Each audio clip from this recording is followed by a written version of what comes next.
Guards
But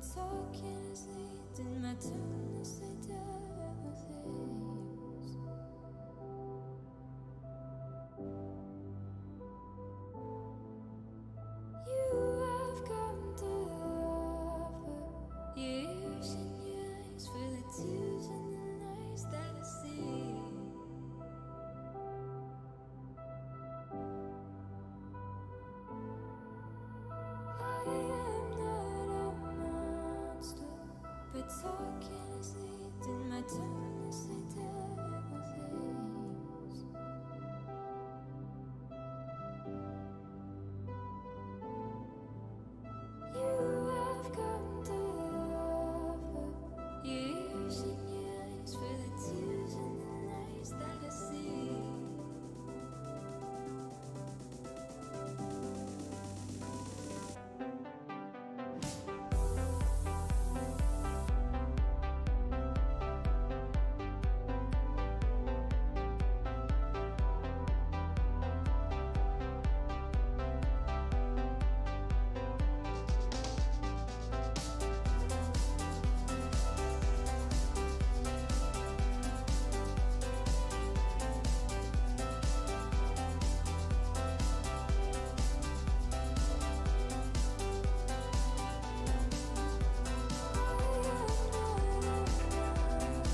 touch is taking me away from here, but I'm alright with no direction. Yeah, too much. You're making me forget myself.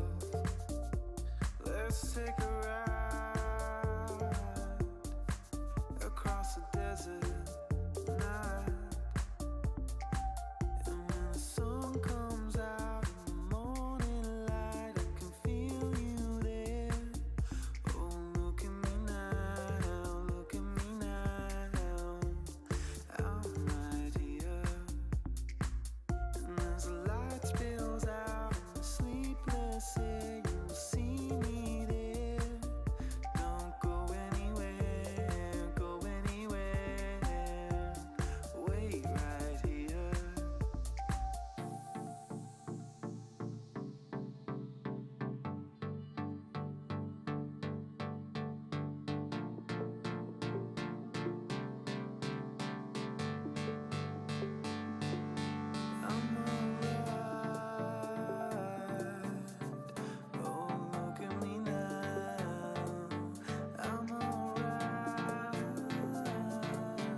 I'm looking for my happiness.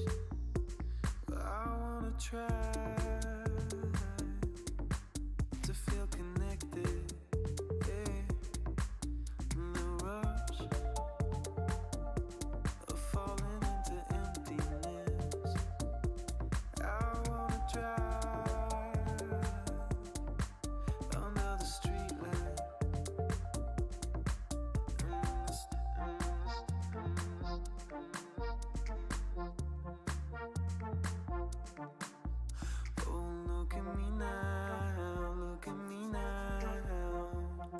I'm right here, and as the light spills out in the sleepless air, you will see me there.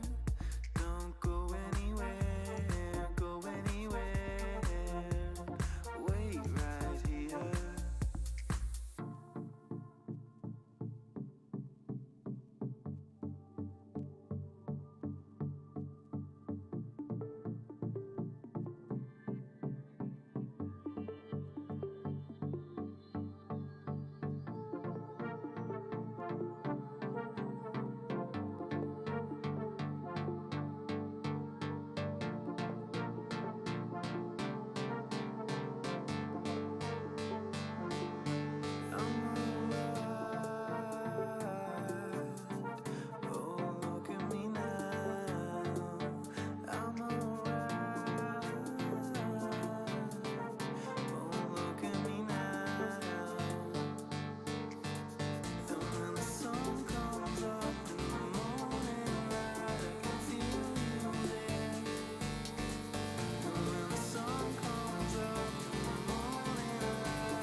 Change my picture in the back, bro. No way. Yeah, I'm doing this now. I don't remember doing that. Thank God you guys were swimming and we're gonna be.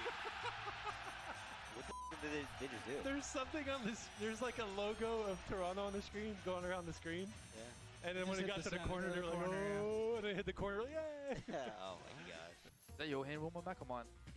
Cheers. I actually need one. Look here. Yeah, get one, bro. Mine's are like, they got the wind blowing in it. Well, like the main stage is moving. No, I'm actually going left and right a little bit. You guys don't know I'm skinny, right? So I'm moving more than you. No, I'm moving the I same literally, I amount. feel it. I feel it. Like it's going back and forth like a little bit. Y'all sound good, man. Y'all sound real good. Two winners, do it, Tom. One more time, winners, let's get winners. Let's go. Let's go. Come on. Come on. Let's go. Get the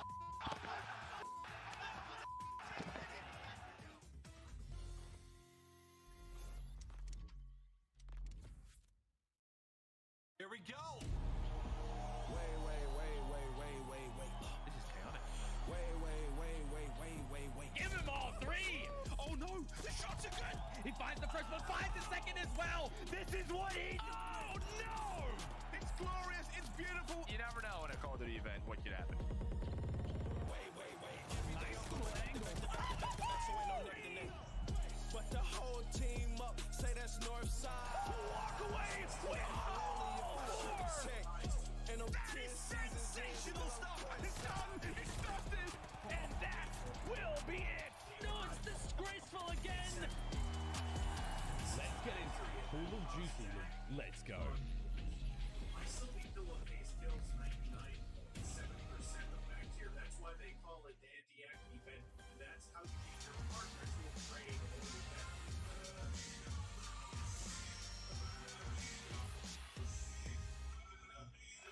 Ladies and gentlemen, welcome to the Call of Duty League as we close out week 1 of the Major 4 online qualifiers. My name is Billy and I'm the desk host running the ship, but I got the biggest brains to help me out, all right? We got Lulu nameless right now. I'm loving the hoodie, man. We also got Allie, the lipstick is banging, but my question goes to the both of you right now.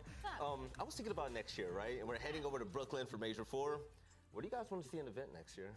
I feel like everybody's automatic answer would be London, right? Like, before it even came out of my mouth. Exactly. Okay. And you were there. I saw it in person. Was London really popping like that? It's always absolutely nuts, dude. The crowd is wild. You thought these crowds have been insane, which they've been pretty nuts. London takes it to a whole new level. You know why? Because they know how to chant. Oh, they know how to make some unique chants, and that's what we need in a COD crowd. New York, pay attention, okay? Take notes. Let's also take a look at what's in store for us today. Let's take a look at the CDL points where Atlanta FaZe are on top, of course, right? The most consistent team in the CDL, sitting at 260 in first place. But it's all about the bubble, nameless man. We talk about the bubble day in and day out, and we love the bubble. But take a look at that. LAG, 125 in 8th place. Yo, their next loss, they're out of top 8. I mean, brother, they've had two chances to get some points already, and they haven't got any in their last 2 matches. And you look at this bubble, you know, you say we love the bubble. This team certainly do not. We got the Florida Mutineers trying to get some points today. But this is going to be very important because take a look at the LA Thieves right now. 137th place. That's going to be insane. But LA Thieves, they're fully aware of that, and they're trying to turn the ship around. Ali, yesterday, they went against Boston, and we saw Kenny absolutely fry. And LA Thieves, they're trying their damnedest to make it to champs. It was incredible. We saw an arrow in Kenny's hands, and he just literally was unkillable on the map throughout this entire series. We talked about how fast Boston Breeze were going to be with their new SMG duo. Well, Kenny had no issue with that, right? And the search and destroy is really what impressed me about this LA Thieves squad. You could clearly tell the VOD review, okay? They were hard countering everything Boston was trying to do, and that is what ended up getting up that 3-0 sweep. And everything was going absolutely their way. I mean, what really impressed me was just the pace that LA Thieves was playing at. I feel like in the beginning of the game when they were lighting up teams in Respawn, it's because they were so aggressive. And, you know, we were talking about Fast and Furious on the side of Boston Breach. Well, that was on the flip side in this series, man. They were running at them, playing them with basically no respect, and Boston Breach had nothing they could do against them. All right, let's take a look at the LA Thieves Major 4 schedule as well because they got the first game out the way. They were able to beat Boston, but coming up next is going to be a tough one. They're facing off against against the Atlanta FaZe today. And Ali, I'm hoping that they bring a little bit of that sauce they brought yesterday. I'm hoping so too, Val. I think this could be arguably one of the most important games when it comes to their stage 4 because they are only 10 points behind Boston right now, sitting at 7th place. This is a huge win for them should they get that just for the bubble alone. But of course, the team they're going against is Atlanta FaZe. I saw a couple memes on timeline where it's like, I like these plays so good against green teams. So I don't know if y'all need to mess with the colorblind settings heading into this matchup, but definitely keeping the momentum from yesterday. Well, hopefully LA are seeing red today, but another team that's been seeing red all year long has been LAG. They made a team change. They brought in Neptune especially, and they brought Spark back in from the bench. And this wasn't the change that LAG wanted, or even the fans. Nameless, last 2 games we've seen them in, this team just, they don't have an identity at all, and they don't have a win. It looked like they were getting a little bit comfortable against the Toronto Ultra, right? And they end up getting a reverse sweep. And then we see them in that New York match, and they got smoked in both hardpoints. They also lose round 11. And honestly, it was really the ARs for me in the respawns and the 2 hardpoints that really underperformed. And it just seems like losing that in-game leader in ASIM made them lose a little bit more of their structure. And this is a team that needed to figure it out quick, right? They're sitting at 125 points, Belly.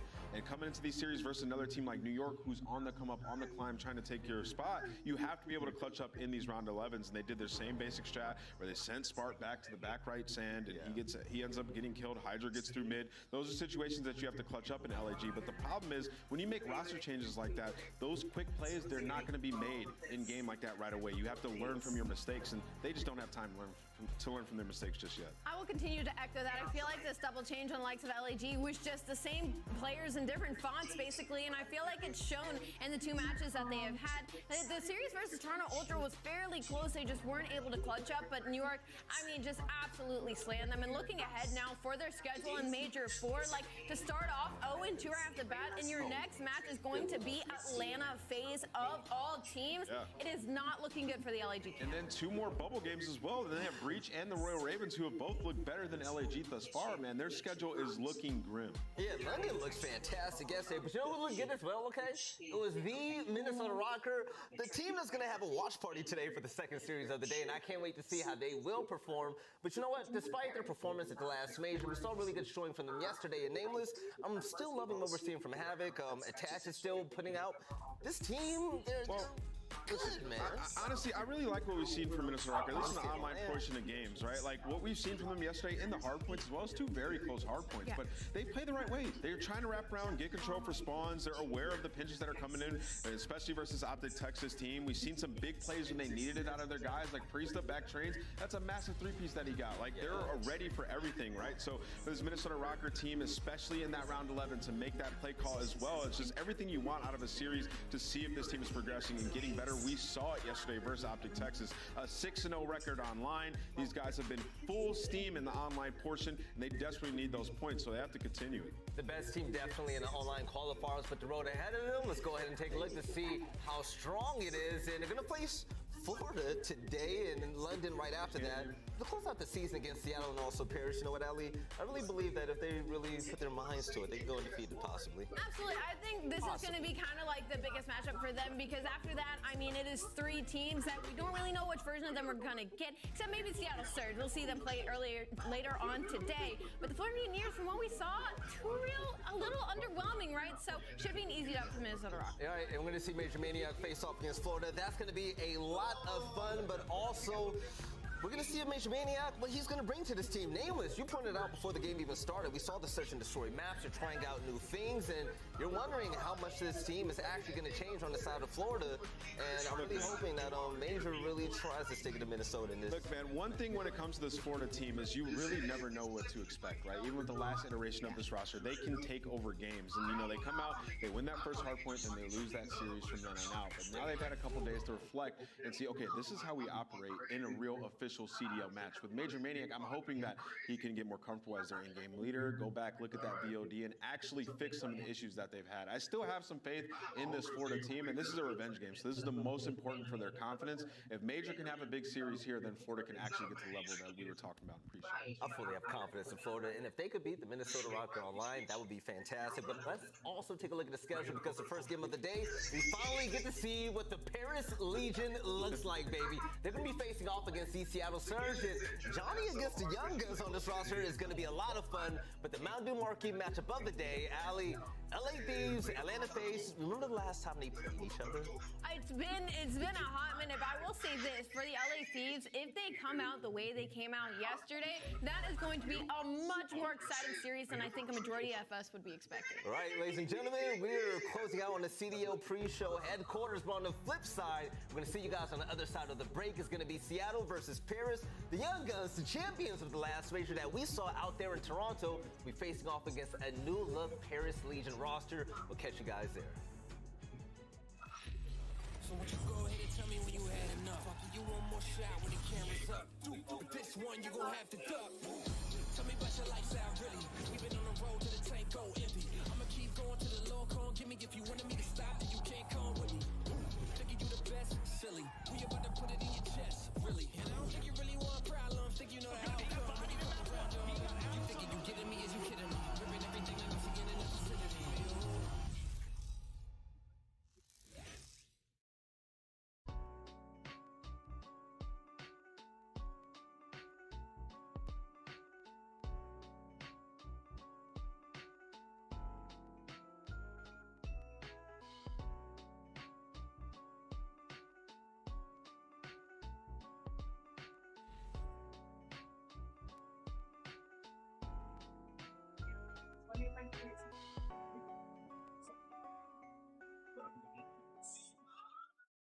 The Call of Duty League is brought to you by Zenny. Armor your eyes with Block's gaming glasses starting at $24 by visiting zenny.com/CDL. Yo, didn't you hear? Champs is running it back to Cali.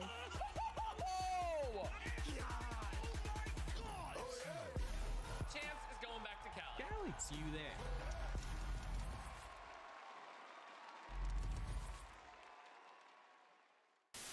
Hey, we interrupt this programming to bring you a very important message. Did you guys buy your tickets for Major 4 yet? Buy your tickets at nyxl.com/major, and you can come see me July 14th through 17th at the King's Theater. I swear to God, you better do that. You better do it. You better buy your tickets, all right? You ain't getting in if you don't have tickets, so what are you doing? Don't make me mad. Don't do that. Don't make me mad.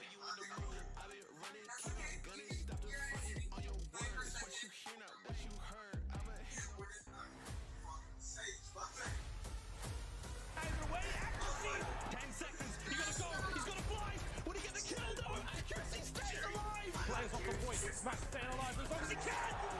What a beautiful flank this could be! The second! Oh, God, the round's gone!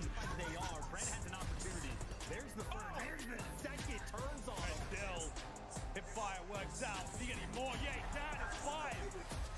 The Young Guns in round 11. Can he come around the corner in time? And you get it!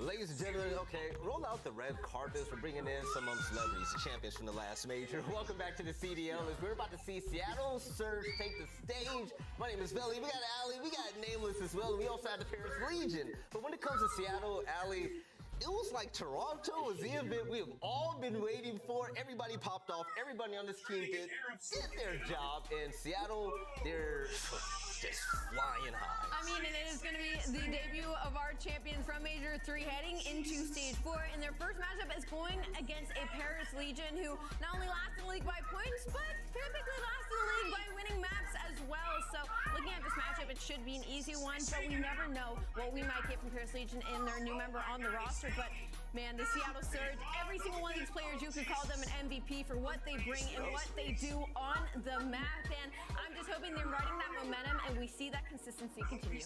I'll tell you what though, man, after you win an event and you come home, right, you're super duper confident, you're ready to go. And this is a trap game, I'm telling you. Like sometimes you come back and you're like, okay, we're playing the worst team in the league, we just won, we should win, but let's get into the game fuel keys. For Seattle, their keys to victory, they gotta keep on the gas pedal for the Major 3 win. I mean, it's simple as that. These guys are absolutely lighting it up. Pred was going crazy and they continue to swing game dominance. 9-1 control record during Stage 3. That is the game mode and it just seems so comfortable for them. We saw when they were down and out versus FaZe, they almost lost that control. One opportunity, they're able to seize it, so they can do anything when it comes to control. And this team has been flying high from top to bottom, right? Shout out to Sam Phoenix, shout out to Accuracy Sid, Matt Pred, the whole organization, because everyone has just been great. Actually doesn't have his webcam on, but he's going to be the player that I have my eyes on. He has been just fantastic on this team.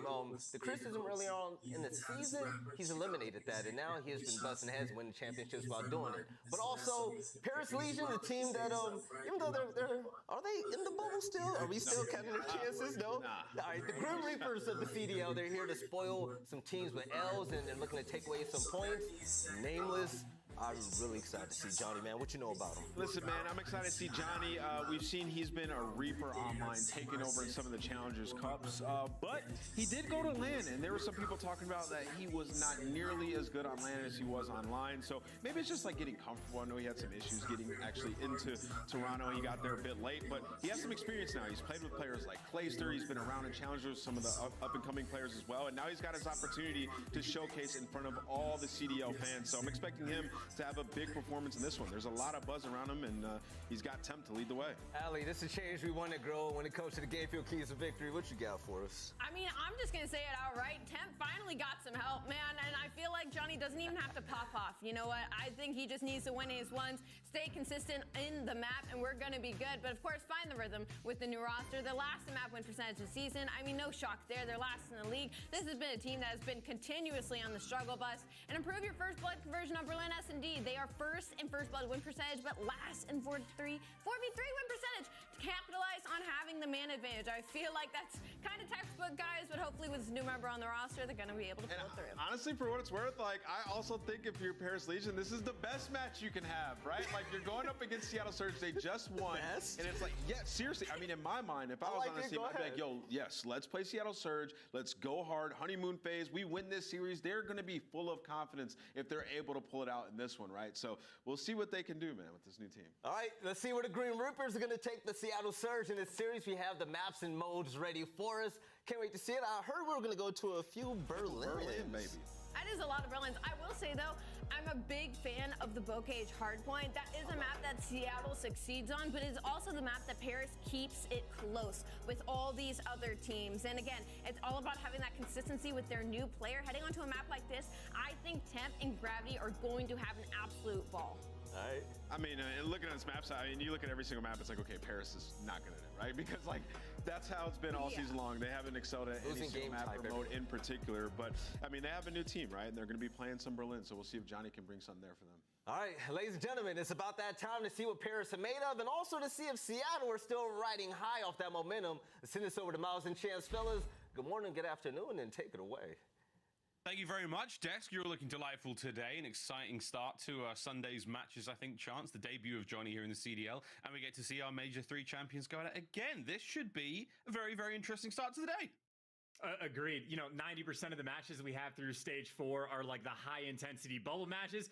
In my mind, this one's just for fun. Like the word through the grapevine, word on the street, whatever it is that Paris and Scrim have been looking pretty good. And obviously that Scrim's not actual matches, but like we get to learn very quickly how dangerous this team could actually be because they might end up playing spoiler for, I mean, 1 or 2 or maybe 3 bubble teams for the matches they have later on. So I'm excited to see how good these guys look. I mean, it's a wonderful idea. I mean, it's a little evil for all of us to be sitting here and praying on the downfall of so many teams who have worked so hard throughout the season. But hey, man, I mean, to quote Temp, if you've been on Reddit recently, you know what I'm talking about. But it is going to be fun to see Paris Legion potentially play a little bit of spoiler. And if anything, maybe turn things around for their entire seasons. And you have to be thinking about next year as well when it comes to Paris Legion. More on that as the doom and gloom may well continue. On the other side of the board, though, Chance, Seattle Surge and called it, man. Nameless said it perfectly. When you win a major, when you win a big tournament, you come back online, you feel fantastic. This could be the trappings that Paris need to maybe sneak an upset. I mean, I will say, you know, accuracy has to be towards like the very top of the list of players that is absolutely going to try to keep everybody in line and not let that, like, I don't know, is a honeymoon like a post-win honeymoon, like whatever you want to call it? I think Seattle be fine and like bounce back, and especially for the fact that I suppose we'll get to learn. We start with a Bocage map 1. In Seattle, we're looking like the best Bocage team in the game. They're getting wins over Optic Texas, getting wins over Atlanta FaZe consistently. So we get to find out. And of course, on the flip side, for Paris, like, we get to see how good Johnny looks, because even if there's like your first pro match nerves that kick in, as soon as the first like 15, 20 gunfights go by in Bocage, and that's only on like the second hill, you get warm, you get a feel for things, and you get to settle in a little bit. So I think that is genuinely like the perfect map 1 for both of these teams. We'll see, man. Bocage should be a fun way to start things off. The triple dose of Berlin again in that Tuscan to win things off. Fun stuff here in our opening matchup today on Sunday. Qualifies for the next major, going to be a fun one, whatever happens. But oh, we've got a doggy in the room. Hey, man, that's what happens. We work from home. Johnny's debut, though, Chance. So many eyes going to be on him again. A player who has had wonderful success when it comes to, the challenger side of things. Team placed it for a while. Does manage to, doesn't really walk away with any sort of major wins on land. There was a lot of questions whether he could bring the same sort of performance on the local area network. But hey, man, surrounded by players like this on Paris, surely a lot of experience being passed on, a lot of chat here, and again, an exciting debut for him, whatever happens. And it also is a little bit perfect as well, right? For his 3 teammates, you don't really have to make adjustments in the comms. You could just keep calling him John, and like everything stays the same. It's just a different look to the type of player and whatever production he can get. But again, we will have a very quick look at how good the gun skill actually is. I mean, him and Jimbo, for all we know, on like Bocage, could be absolute menaces on the map, and then maybe a little bit weaker on Berlin. So like the map 1 and map 4 we have in this series, I think will be a pretty distinct look between these 2 teams, and we get 2 different styles to see how these guys can fill in. Here we go. First map's up and about. We start things off with a Bocage. We try to ease you into this show slowly, friends, but I think Paris and Seattle, they've got other plans. Here we go. Your boy Johnny. Into the CDL he flies, and the first thing he meets is a sweet nade out of Sim. Yeah, in my head, I'm like thinking pushing Riverside is always dangerous, easy to watch for the AR, especially if the nade's coming from over top. And well, as far as opening breaks go, this is exactly what Seattle want to have happen. You got Pred sitting in Grandma's behind enemy lines, and well, he gets dealt with. Jimbo there to take him down. So in Paris, in spite of the double nade, at least able to get a couple kills and stabilize for a grand total of 2 seconds. Here we go, starting to climb up the scoreboard slowly but surely. Shots there from Sib at range, takes care of Johnny now with attempt, trying to find these players up by field side, wins the fight versus accuracy. Now a little bit more space to work with in the middle, but it's Hunts on, man. I mean, everyone is making the play mostly towards P2 side of the map. Right now, it's all Seattle Surge as the spray now continues. It's 3 now for Pred, trying to make it 4 as he is on a bit of a tear. This is typically what Pred does. We'd love to see him go on a bit of a rampage, goes a little rogue, runs all about, and gets kills like that. No way. Yeah, no, truly the most annoying player possible, especially on P1, where he just gets like, you can go and sit in the opponent's spawn as long as your teammates are like holding the right thing. So he gets that freedom and obviously has a little bit of success. Not responsible for the flank, but it's just Jimbo he's dealing with. And I don't know, Jimbo's playing slow. Paris have 2 players just waiting for Pred to make his move, but while they're waiting, accuracy picked up a big 2 to at least get the players out of the hill. And this is just more split spawns coming through. Jimbo has been in between every player on Seattle, and a little bit of chaos on the map that both teams trying to deal with. And right now, both teams struggling to get any bit of hill time. It is 20 seconds total. We're nearly done with P2. This is a very, very low scoring Bocage hardpoint, ladies and gentlemen. Strap yourselves in, keep an eye on that game clock, because who knows where this one goes. Over towards bottom grannies we now go. Next hardpoint is up. Number 3, we'll see if this one can't be a little bit more fruitful for either of our teams here. So far, Seattle Surge with a decent lead. They've got numbers over towards the point.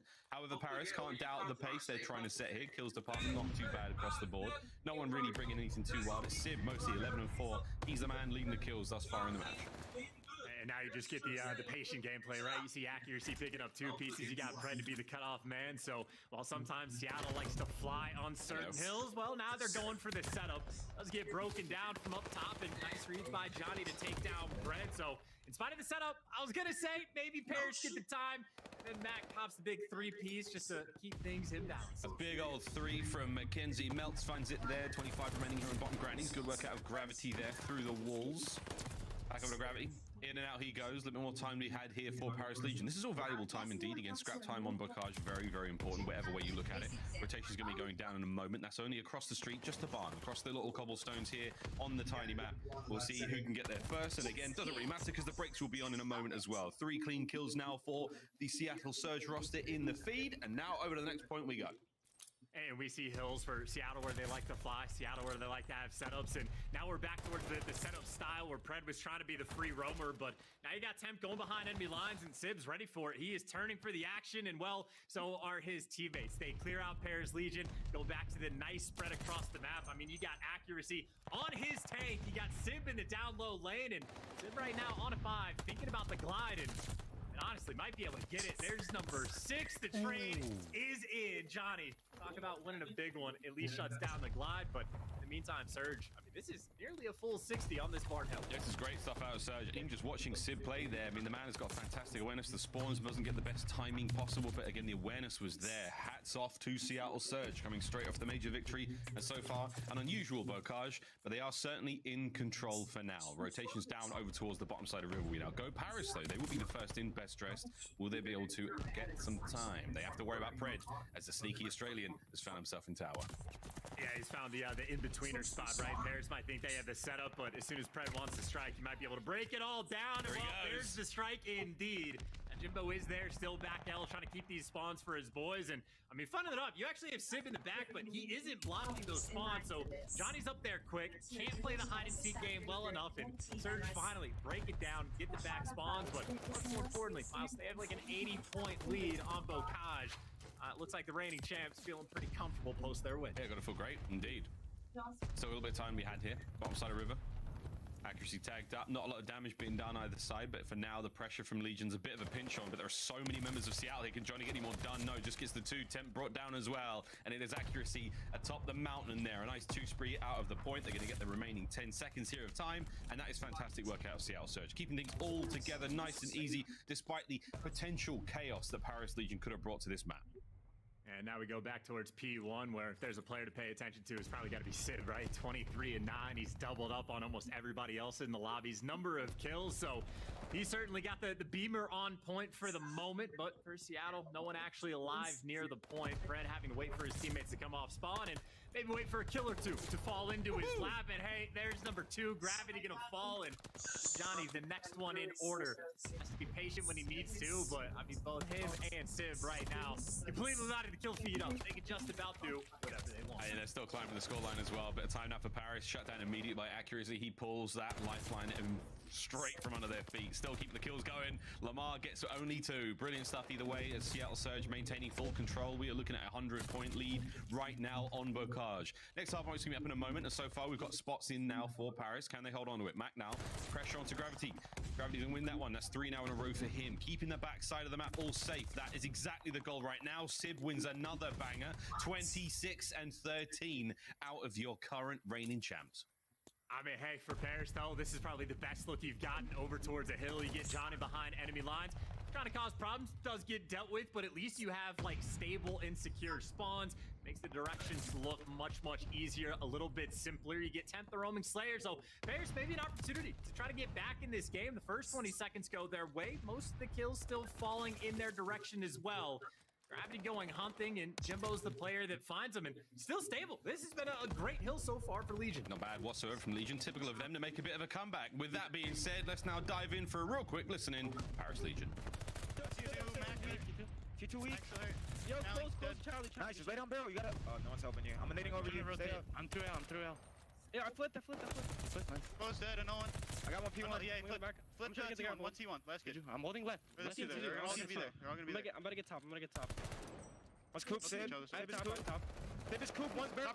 Top roof. I killed one hit. Easy. We killed. He's zig. They got him. We just played time. Top on me. Hold on, I'm about to... Front on me. Good shit. He's gonna be main. I need him on hill. Left is open. Yo, there's all spawning right. I have left. Spawning right. I look at my own main. Yo, he's close right. You just sit on the stairs with me and help me. I stunned him main.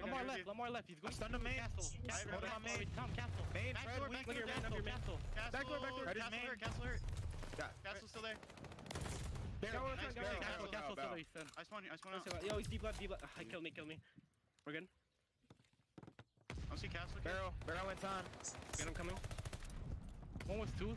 They're nading me, bro. I got nade. Trying to nade hill. I don't see him. I'm gonna go front. I'm gonna go front. Trying to make sure they don't just run through the 14. It was spread. Sweep on time on the barrel. Time barrel. Under tower, bottom tower. We're gonna make Guys, start double stacking hills. Yes. Holy shit. I'm getting right. I'm looking A plat. Someone get. I'm on top. Can you white guy? I'm looking low right. Johnny Temp leading from the front. Chance, there we go. Nice listening there with Paris. Get to hear how Johnny's fitting in with a squad. Temp on a bit of a 2 spree now. Giving the boys a little bit of advice. You know, we want to double stack these hills, boys, for the love of God. Yeah, and while I was looking at his teammates, as soon as he said stack the hills, everyone's actually kind of roaming outside of the hill, and they weren't nearby. So as soon as one player doesn't get the trade, Seattle break through at least for a moment to keep things mixy. And accuracy on a 5, by the way, so maybe thinking about a glide bomb, which absolutely can come into effect on this next hill.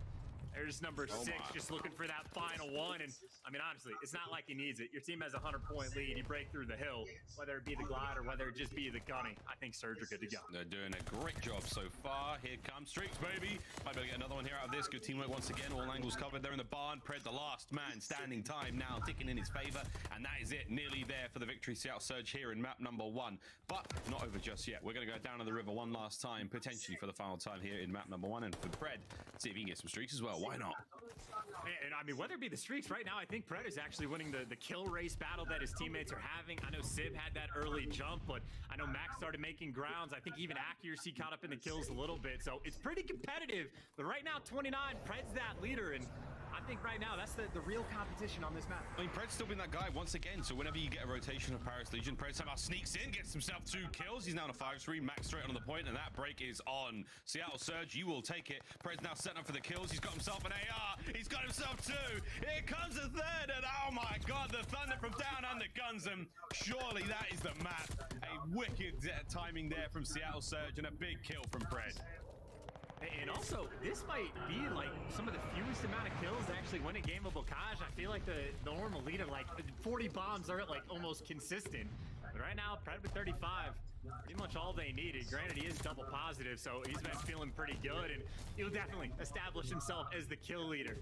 Only 2 more seconds needed. If I'm Sid, I wouldn't even give it on the time. Play for the kills instead, which he does, but can't connect there. But 2 more seconds. It's a P1. They'll get it eventually. They're going to get it eventually. Accuracy might be the man to get it done, but Paris, look at them now, stacked up on this hill, shoulder to shoulder. They're on about P1. It's 2 seconds, but man, you got to fight your way through the whole team to get there. And so far, Paris getting them kills. And good God Almighty, would I be crazy if I said that if Paris make this comeback, I'll shave the beard and the head, because this is seemingly impossible, but the setup is somehow paying off. Jimbo's in. Oh, 1 second, ladies and gentlemen. The follicles will be safe today. Seattle Surge, take map 1. Fun little map, and credit to Pred, the kill leader of the lobby, the true winner of map number 1. But I mean, again, if we were expecting anything less, right, we gave the sort of prop. Seattle currently might be kings of the cage. They have a ton of big wins, you know, 8-1 in their past 9, something along those lines. Their record has been crazy, and obviously they have a pretty good flow. You see they have a very clear-cut idea of how they want to play every single hill, and I think they're pretty on point with their execution, and it obviously does not hurt when you have all 4 players on your team positive by a pretty comfortable margin, and you know, everyone pretty much delivering from Surge. As far as the series predictions go, I know Paris actually got a little bit of love, but as far as Bocage goes, Surge all the way. Yeah, Surge all the way. A great map for them indeed. The triple dose of Berlin now. We'll see how this one fares for Paris Legion. But hey, that's it.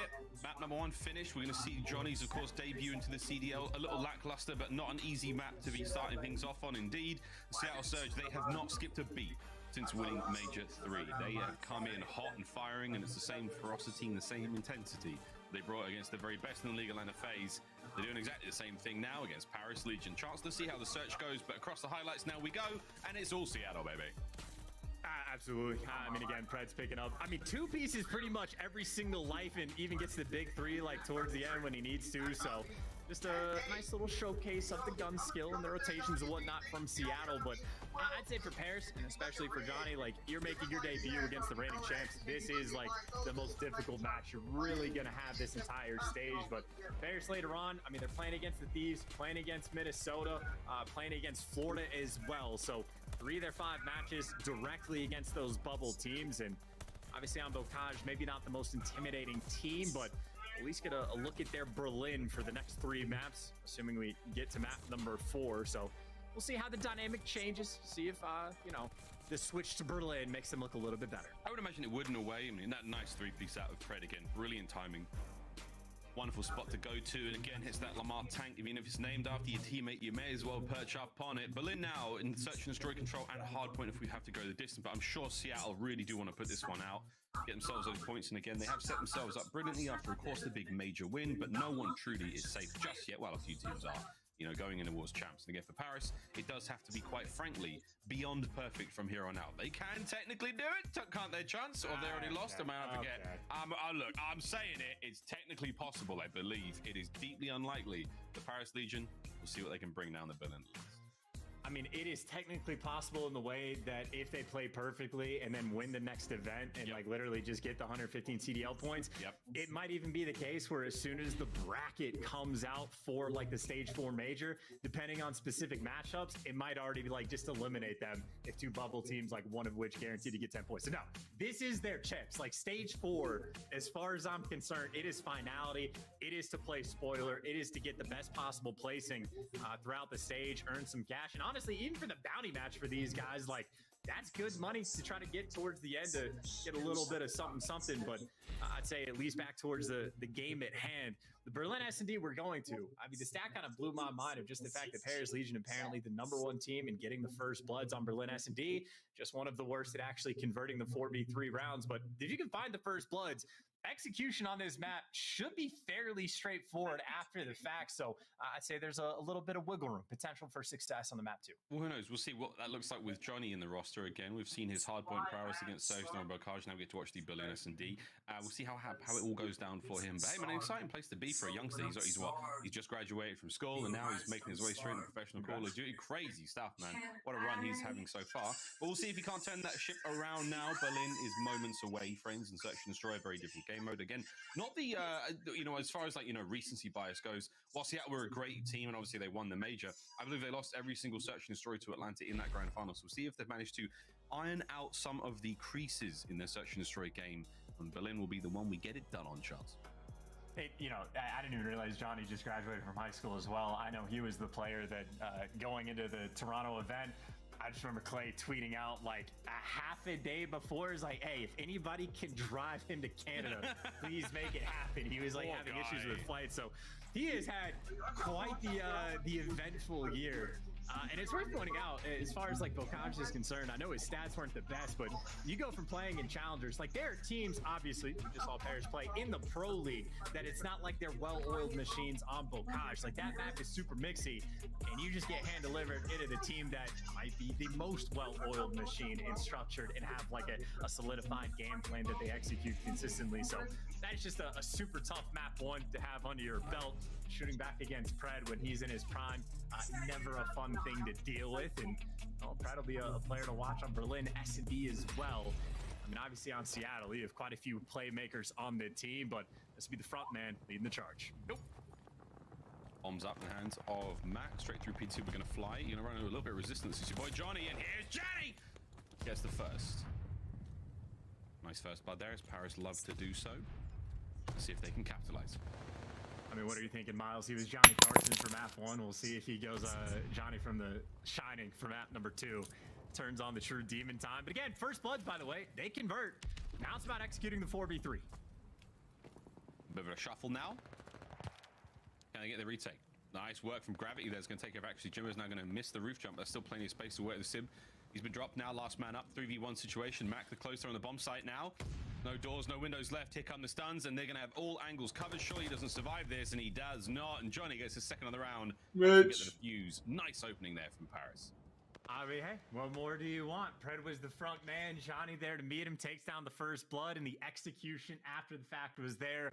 Nice little double pinch all the way around the back, and as soon as you clear out those clutch spots, especially they were able to do that when there was maybe, 30, 35 seconds left on the actual bomb defusal. So plenty of time to work with, and maybe the Shining Johnny making the appearance. 3 kills, actually, he was able to collect in that round, getting the final one as well. So efficient work out of the new player on the scene. I know that's not really what he looks like, but it's a very funny shop. Photoshop is it keeps catching me, man. It keeps catching me. I can't stop staring at it. Stop staring at it. It's rude. Here we go. 3 now for Johnny on the round. Sorry, I should have been 2 in the last, but there we go. 3. They're going to keep the spree going. Number 4. Good stuff out of Johnny. Another first blood. Going to be worth his weight in gold thus far in the search and destroy. Lord almighty, Johnny, that's a 5 right off the rip.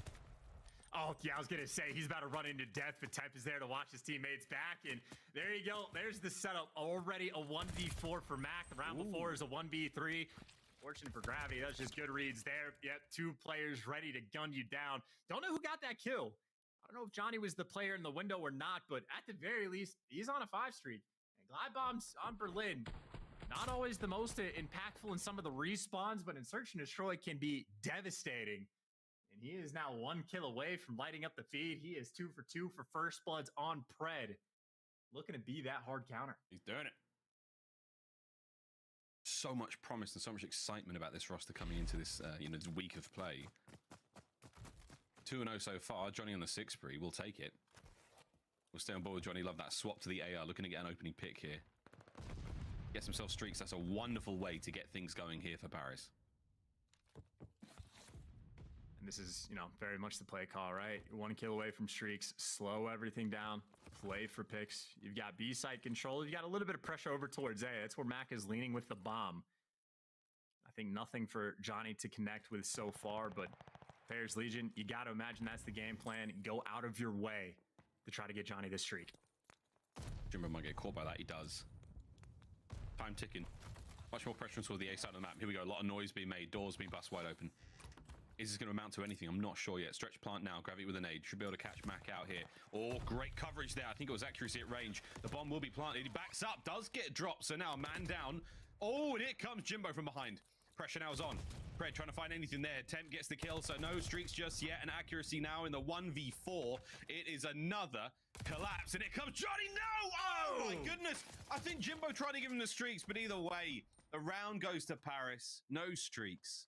They'll take it for now. That was a snap from accuracy. Yeah, that'd be, the little rat-a-tat-tat. That'll get you. That'll do the trick from time to time. So not quite a perfect round for Paris Legion, but, outside of not getting Glide Bomb, this has been about a perfect game. Every single First Blood going your way. Johnny with 2. Whoever got the 3rd one, credit where credit is due, but 3 for 3 in the rounds. Mac has been left in a 1v3, a 1v4. Accuracy just left in a 1v4. Right now, Paris Legion. This is outright dominant. This is Seattle Surge still. The Search and Destroy woes, they're not there right now. Come on, boys. Get it together. Paris, though, it continues to be a wonderful look here on Berlin. Heavier stack towards the A side of the map. It's all going to come down to accuracy. 1 tags in. Here comes reinforcement. Sib making his way across as fast as he can. Accuracy does the old, the slither run. Gets himself safe and alive. Zigzags. Fred trying to get involved now as well. It's the fastest I've ever seen accuracy move. And, ever. Well, he gets the safety, and now Pred gets to fly in the opposite direction. Gets a little bit of intel, and actually, gets intel on 2, but no one really there to follow up on the outskirts of the map. But bomb not planted just yet. Still a 4v4, and Pred right now an ever-present problem for Paris. And Paris have got a full setup now. The all angles covered here, trying to get towards the bomb. What is going to happen now on the retake? Pred may be able to find something, but Mac's going to be the first kill for his team. Here comes the hit. Temp's going to have a couple of players to deal with. Here comes the shadows. Oh, Mac at range. The kill not there. Does transition on the Sib. A lot of damage dealt, but no kills just yet. Jimbo now on the 1v4. 1v3. Jimbo trying to get it done. Can't get anything out of that. Pred with a defuse, and Seattle on the board. Yeah, finally able to stabilize just a little bit. And honestly, that is a lot of good work out of Pred, right? Spots out a couple players, knows they're outer, knows the one guy was in like the long haul. So he's just telling Mac, hey, you should have clearance. Like we've seen the guy, Gravity, that normally watches the full flanks. He's not there. You can move farther over. Once Mac gets that call, he's able to find the first pick. And obviously we got to see it from Temp's POV, right? Nearly gets the kill on Mac. Instead, it is 3 players that's going for the chow. So Surge right there, calculated effort.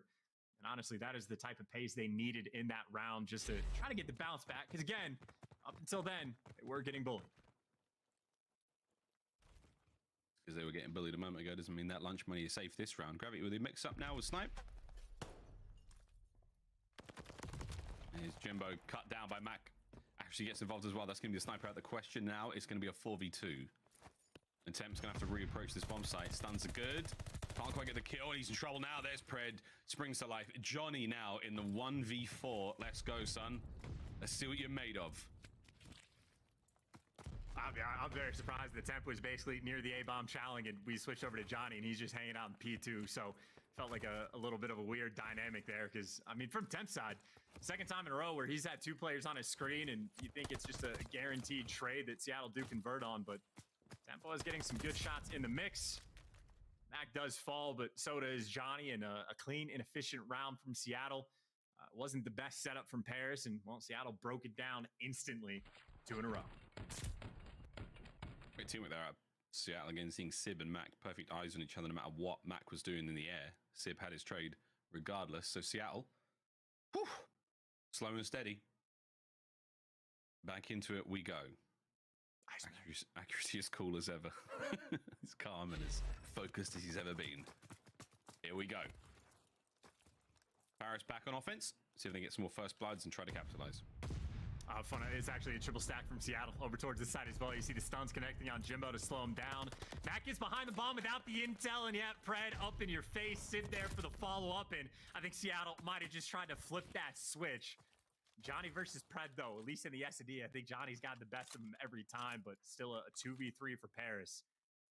And quite a bit of map coverage right now for Seattle. Bomb's been recovered now, and it's Gravity with that in hand.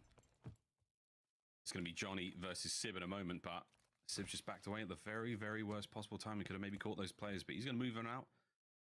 Heavier stack towards that B side of the map. The accuracy's got it all covered over by A, and that is a wonderful pick. That makes it now a 3v1, and that surely is the round and the equalizer now for Seattle Surge. What can Gravity do? Well, hopefully not make too much noise, because no dead silence, and I don't think he has Ninja on either. There's a gun there, Sib. Oh my, he can't see him there. Hello. Patience, man. Patience pays off. Seattle Surge, all level, 3-3.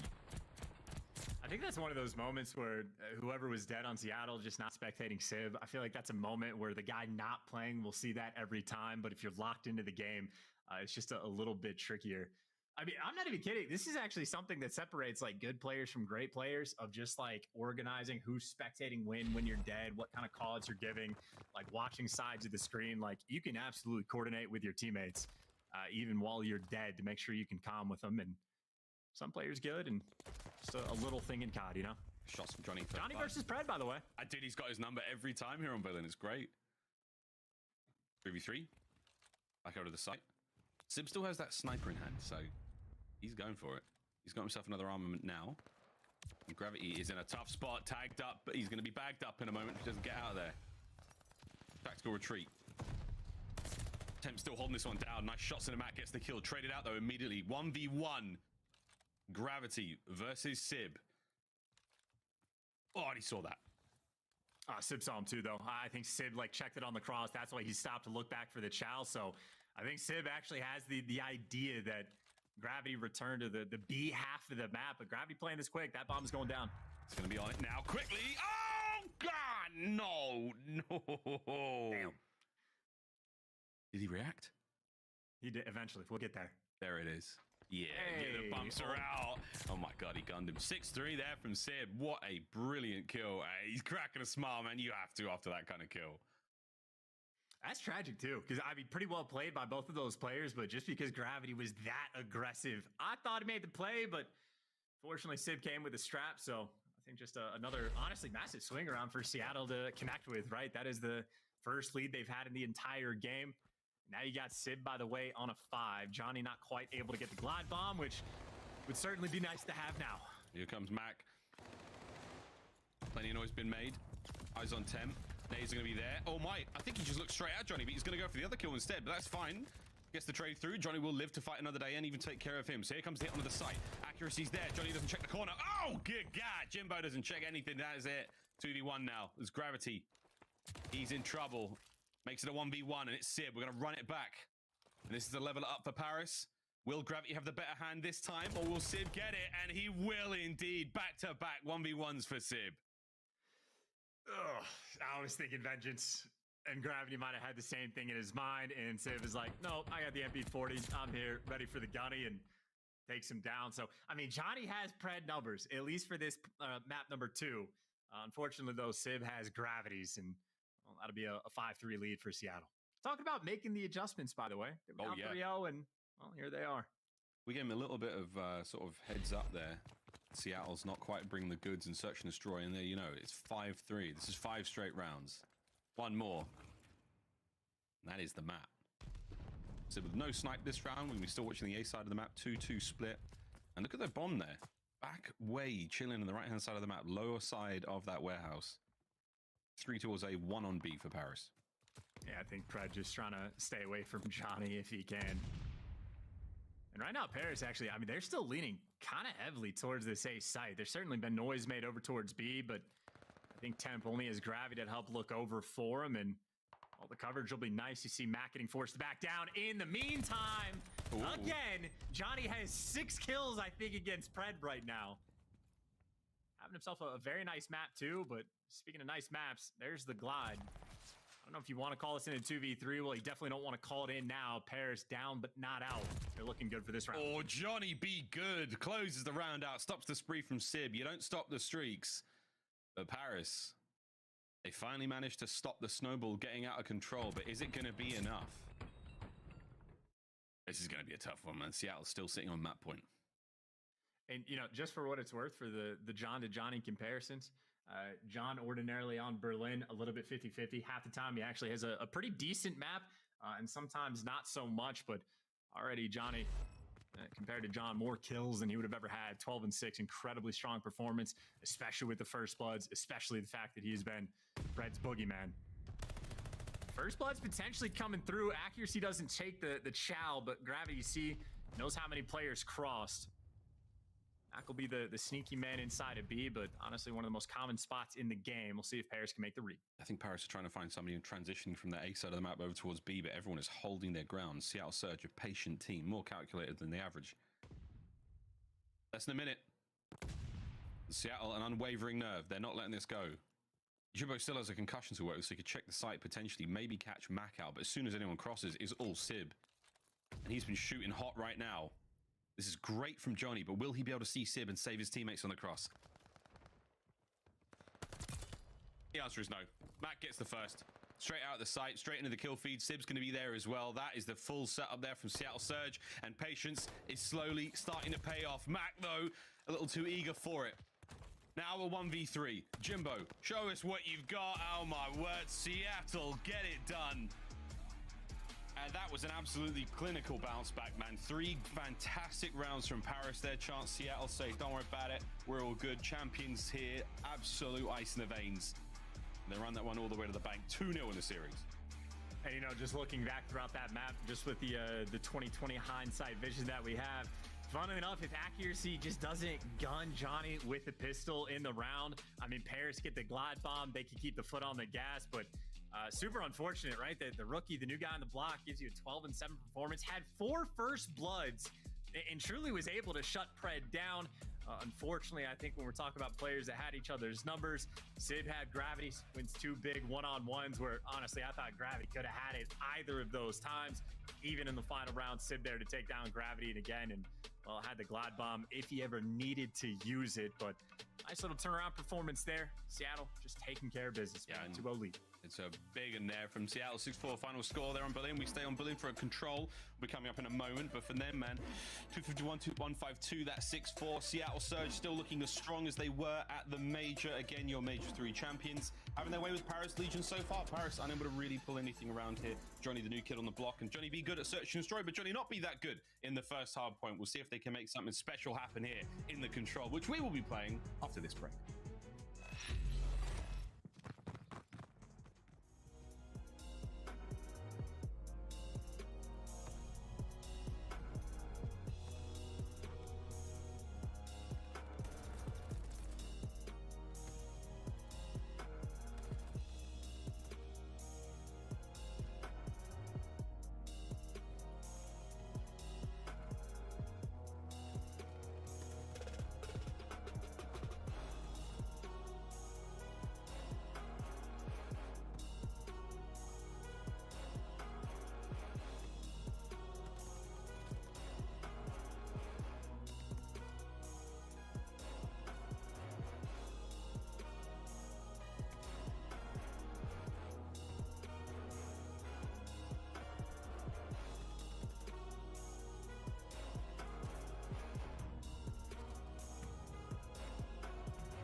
Zenny. Armor your eyes with Blocks gaming glasses starting at $24 by visiting zenny.com/CDL. Listen up, boys. We're new in town. So grab your Zennies. We're breaking into Fenway. Once you're all inside with the precious cargo, it's time to blend in. We need to crack the Jumbotron code, figure out the cipher, and relay it to Nero. Once you have it all figured out, meet us down at the home dugout. We're only gonna have one shot at this. Let's play.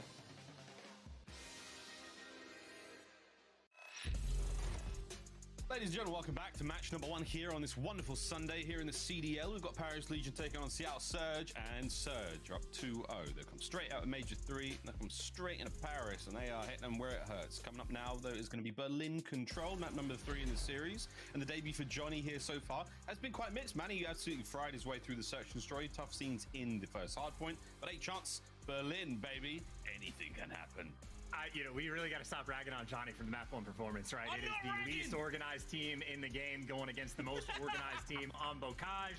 That's going to be the natural state of an SMG on that map when you're going against Seattle if you're not completely on point. But map number 2 looked great. Had a ton of first bloods against Pred, and well, I think on Berlin Control, Pred has to be the guy you shut down, right? Especially for Seattle on offense. As soon as Pred gets into fire or like around stone, that is where he just like goes on a tear, goes on those massive sprees, and you got to make sure you contain the beast.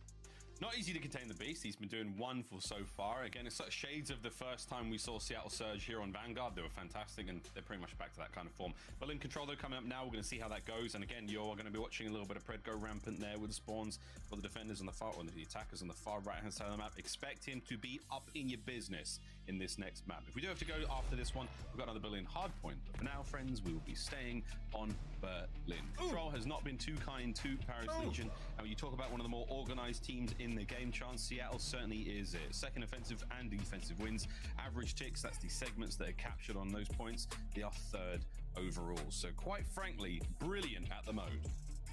Yeah, I mean, it honestly looks bad enough that you're just like, why did they let this go through with the pick and bans?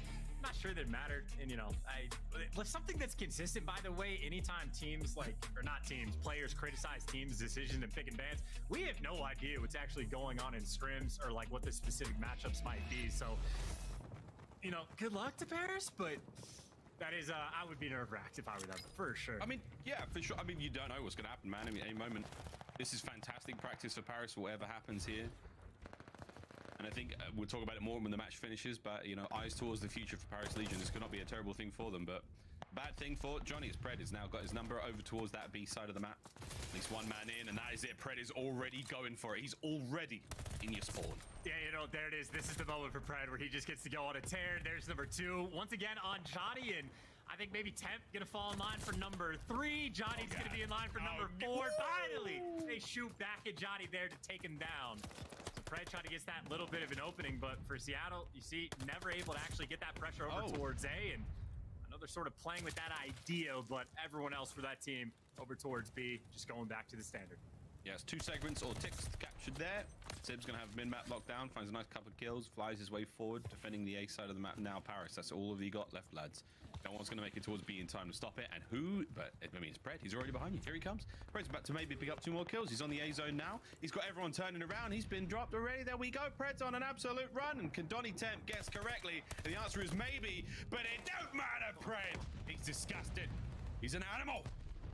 Oh, I don't think Temp's having fun anymore. That is just 2 guns. Oh my God. One of them wasn't even a gunfight against Pred, but yeah, I mean, this is it. This is what Pred likes to do. Throw McSlayer, get in their spawn, cause problems. I mean, some players in the league like to play for the kills non-stop. He actually doubles back to the hill, just try to force it in for good reason. 2 ticks of progress have already gone through, and maybe an extra kill or 2, which, Pred is likely to get. Should be enough for Seattle to get this capture through. Or Sib just so unfortunately gets caught there on the side of the ledge there. But either way, Johnny manages to clean house, gets himself 3, evens his kills up at 5-5. And now, Paris, you've got 2 segments remaining on A, and you've got a decent amount of lives. 12 there for Paris, 17 for Seattle Surge. And this could go either way, man. I mean, it's easy enough to defend this A side of the map alone, but if you get 4 clean down, and in this close position they're in, this could get ugly for Paris quickly, and Seattle are playing it slow. they really are taking their time. The triple stack in through P5. You see Preds hitting down low to go to Sigurd. Funnily enough, this is kind of similar to a setup they had in Surge and Destroy.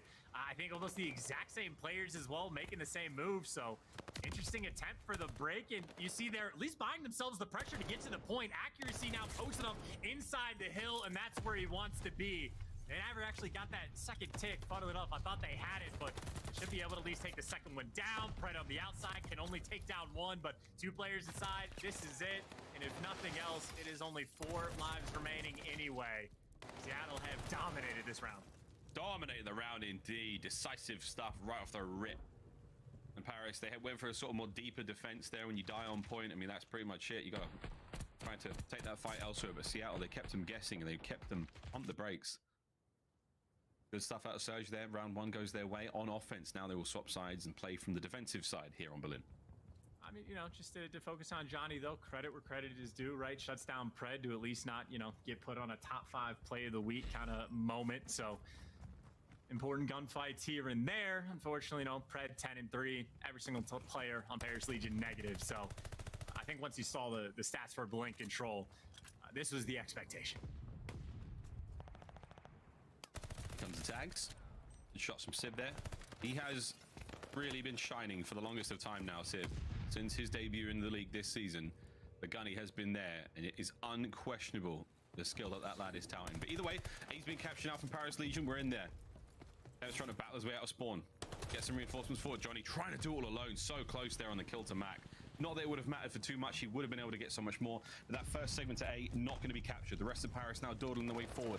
Can they win the gunfights on the outside? There's at least one attempt. Unfortunate timing. Pred gets 2, not before being traded out. But the staggered hit now is on from Paris. Oh, you can, well, you know, some players for Paris, not in a hurry. Johnny, though, just runs straight into death. And, you know, accuracy will be L-triggered, posted up, ready to go. Pred getting hunted down, though. And Jimbo's able to drop him, so Paris eventually give up on the A hit. Trying to go and stabilize and just go for that B capture, and it looks like they have quite a few bodies on point. Seattle, though, toying with the idea of defending it. Still 2 seconds gone. The last one's on its way out quite quickly. Here comes Pred, finds himself another 2. He's having a brilliant game so far. 17-6. Unreal stuff out of Pred. I almost dropped an F-bomb there. Thinking, you know, very Australian, but I'm glad I did not. It's only Sunday. Woof, come on, boys. Temp's having a tough one, though. Chance 4 and 12 for him. Finally gets himself out of spawn. In accuracy, though, on a 3 spree now, as the noose is slowly tightening around the necks of Paris Legion. Yeah, everywhere they go, they're either getting shot down by ARs, and once they make it to the point, they got to deal with the sneaky Pred. And, I mean, he's on a fort. Oh. You know where he's going to be. It doesn't mean it matters. And unfortunately for Johnny, no trades there. And, well, Pred on a 6. I think Pred might like this map, Miles. You think? He's got himself streaks. The final kill of the round there. He's absolutely frying, man. Disgusting stuff. There's 2-0 now from Seattle Surge, and they are doing an unbelievable job. Paris have got no hope there on the offensive round. Towards the end, they had nothing. Surge literally drowning them there on Berlin. And I think if Pred's playing like this, Sip gets sniped, and like the rounds would be tighter, but I still think Surge can pull off the dub, because so many times where he is by himself picking up 3 pieces. I mean, dude is 21 kills, already has the glide. This is the Pred show. Even Johnny can't stop him now. No, it's hard to stop him. Temper's pumped the brakes mid-map. He's hoping to catch him out. Faster players can occasionally be sort of, you know, caught sprinting, but not right now. 8 spree for Pred. Slowly capturing B. Nades are there, trying to stop him down. First segment gone. Seattle Surge absolutely smoking the competition. Let's go for a quick listen in with your Major 3 champs. Front door. Oh, there's 2 there. I'm looking for them jumping real slow. Side door. Oh, fuck. There's 2 front P4, okay? One back alley, go to kill, go to kill. He's back alley in front, back alley in front. Okay, I'm going back to clutch, I'm working this guy. One's ghost put already. One's on the side tank dead. P5 dead. One's ghost put gravity. One more guy B probably. He's not in tower. Yeah, back up. Let's switch Cubby, Okay. I'm sliding in, I'm making him jump on me. Okay, I'm Cubby. I'm open and closed. I have your front door. I'm aiming closed. He jumped out. Front door, Johnny, 1 shot and back open. Or Every tap. Close and then 1 front. Oh my god. Johnny's front weak on you, okay? You could go side street. I have your top. I'm gonna come play Cubby on me. He's in Cubby. He's ran out side street, RG. Okay. A1, one shot. I have your top. Back alley dice, 1 shot. Okay. I have your P5, okay? Yeah. One's a fire, 1 shot. I have your top still. They cannot cross P5. Pretty sure Donnie's in the Cubby. Oh wait, close. Alright, 1 statue. Close, he's still close. We didn't make sure we Dante, good. just wait. Yeah, go together. We didn't We're make sure gonna we bait this good. guy out. I'm coming with you guys, bro. I'm capping the I point. still have a glove. I still my top. He's in close. I can play this side. I still top. A1 window, Tom Gravity. A1 window, Tom Gravity. Close, weak. One shot. Top third. Top third tag. Top. Close on, he's on top third. One shot. It's all good, it's all good, it's all good. Absolute top I'm third. coming, bro. Yeah, don't I'm running up here. One's down on the tip. He's not looking for his I'm shape. staying on it. Donnie's third still. I'm looking at my top. Top. One more time. Back up. Nice. Make sure you cap it. I'm going up top. Same time. Kill him. He's in there, copy. I'm reloading. Where's the last guy? P4. He's top of the red trains. He's standing on top of the side red trains. Alright, everybody slow down. Work this tension. I'm going third for a free. I'm sitting in the I'll play for the kid our side. Okay. I'll play for the kid our side. One dubs. Just down the hallway. A1 dead. Nice. Jimbo's our side. Where's that guy? Jump in there. Okay. I'm gonna glass you guys. One's A1 window. Heard you? He's A-hall He somewhere. peeked me weak. Rails now. Yeah. Tag rails. Championship caliber communication there. Chance from Seattle Surge sounding good, looking good out there on the map. Yeah, and a tough round for them right now. They are down by quite a few lives, so need to pick up the slang to try to make something happen and connect with it. But right now, Paris, nice and stable on defense, and I know you have the Glide Bomb in the back pocket, but on this A site, I think there's nothing you can really do with it. No, not a whole lot. 24 and 12 from Pred. Slowed down somewhat. Johnny finally catches his unaware. 30 seconds though remaining on the round. Paris Legion just have to hold it, but you've got an opportunity now to get in a little bit closer. It's going to be Sib, the man leading the charge. He's now made it in a train, finally taken care of by Temp. Good stuff. That should be the round. Bar any last minute madness. And it could happen now. Two players now making their way out of spawn from Surge. Max to the first man. Accuracy's backing him up. Johnny may get his 5th kill in a row. That's a nice bit of work. Can he get the next? He can. Massive shots out of Johnny. That's a 6 spree. You have stopped the clock though. Seattle Surge and Johnny, he's going for the kill. He's going in. Accuracy's there. Guns him. Stays alive. Could Gravity do it? No! Lamar finds another. Keeps the point cap going through. That is it. Last man there on the point is going to be Civ. Gunny's up. Finds one. Paris, they will stabilize. They take the round. That was still a pretty solid attempt from Seattle, though, especially with the man disadvantage. But I think Johnny, really, with the 2-piece that he got, really just shuts it down. I think make sure that that's the point where there's no respawns remaining. And important moment for him to be able to get. Unfortunately for him, I mean, that's the second time we've seen him just 1 kill off a Glide Bomb. Can't quite convert. But, I mean, either way, Paris, again, down but not out. Now just need a round on offense. See if they can do it. A little bit of momentum now, swinging in their side.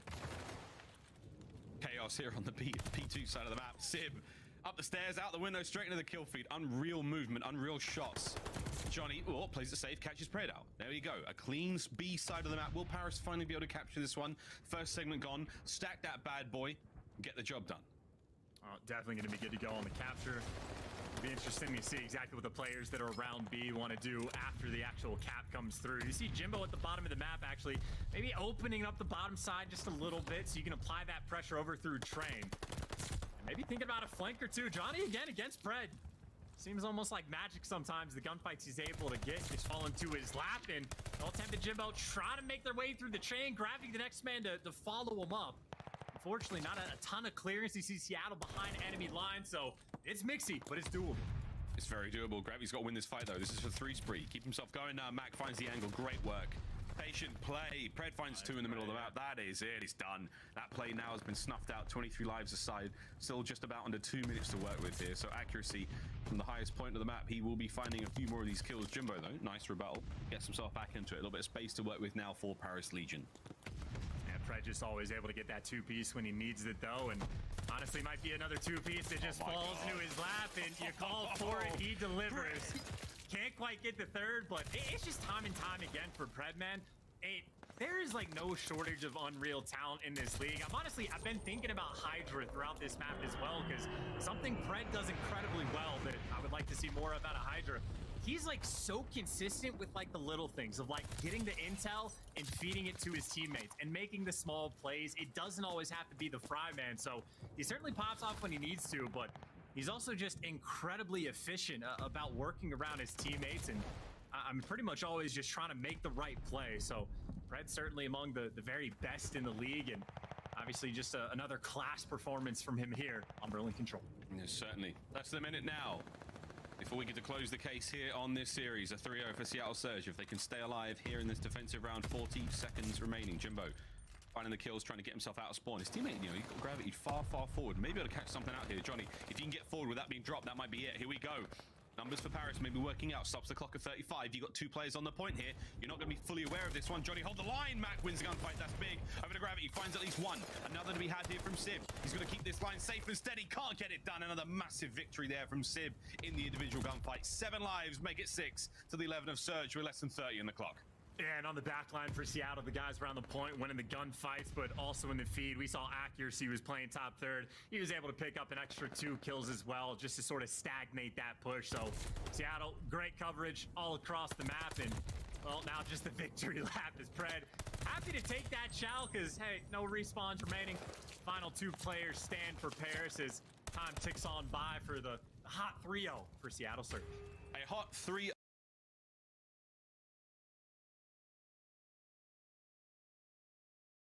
It there. The 2 11-13s were incredibly close fought. They were going up against an Optic who had brought out a new comp. This team doesn't tend to lose when they make those changes. They're incredibly difficult to prep against, and Xset still in the middle of games in probably the most important series of their careers, bar that lower bracket final as well.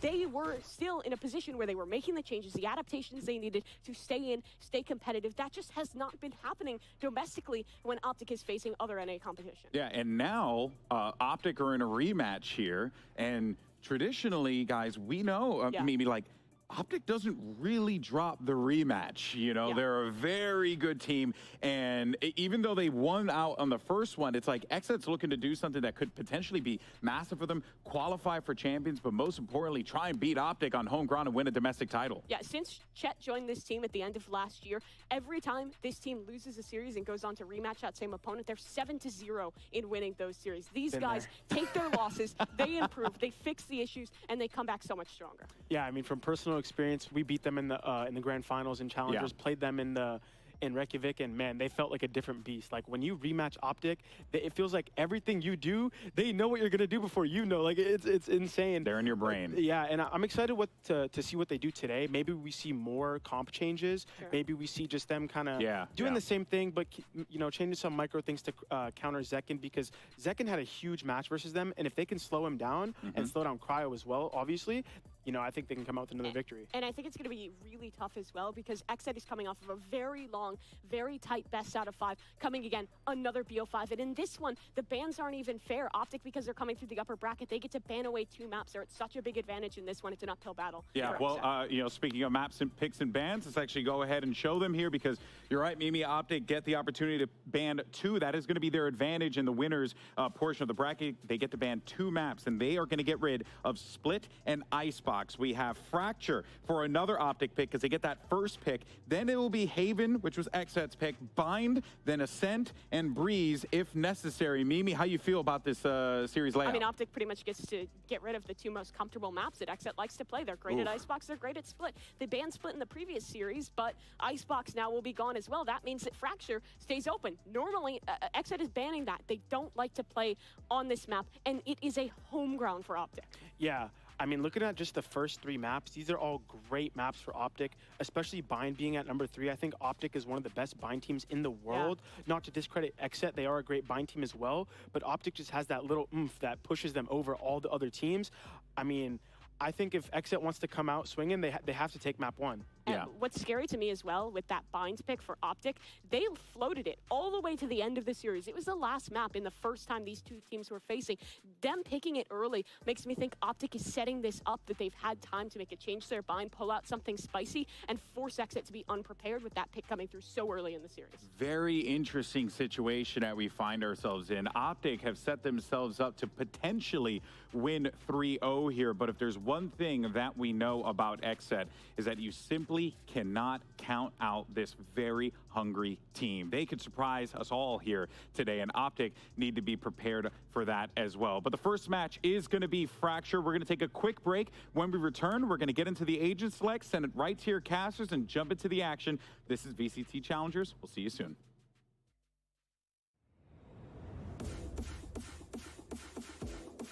Going against Optic, there's a lot of things we have to prepare for. We have to prepare for how they're going to call. They have some very good people who make some good communication.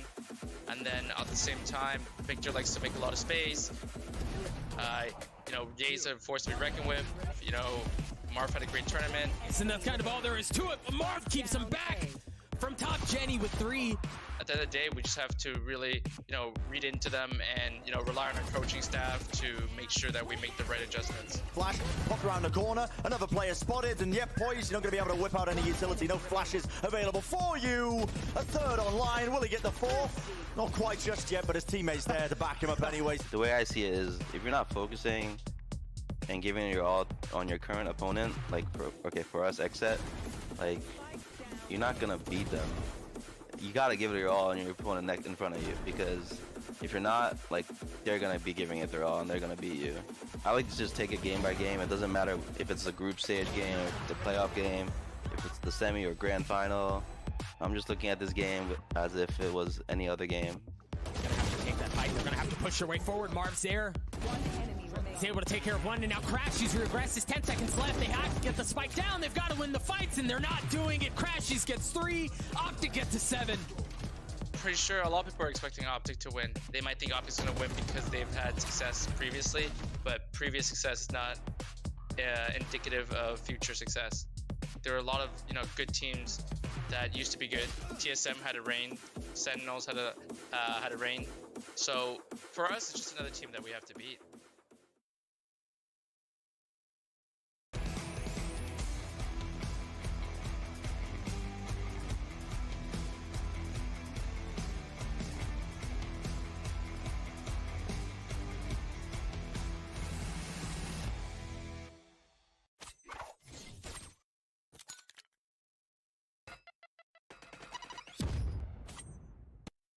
Red Bull gives you wings. Red Bull gives you wings.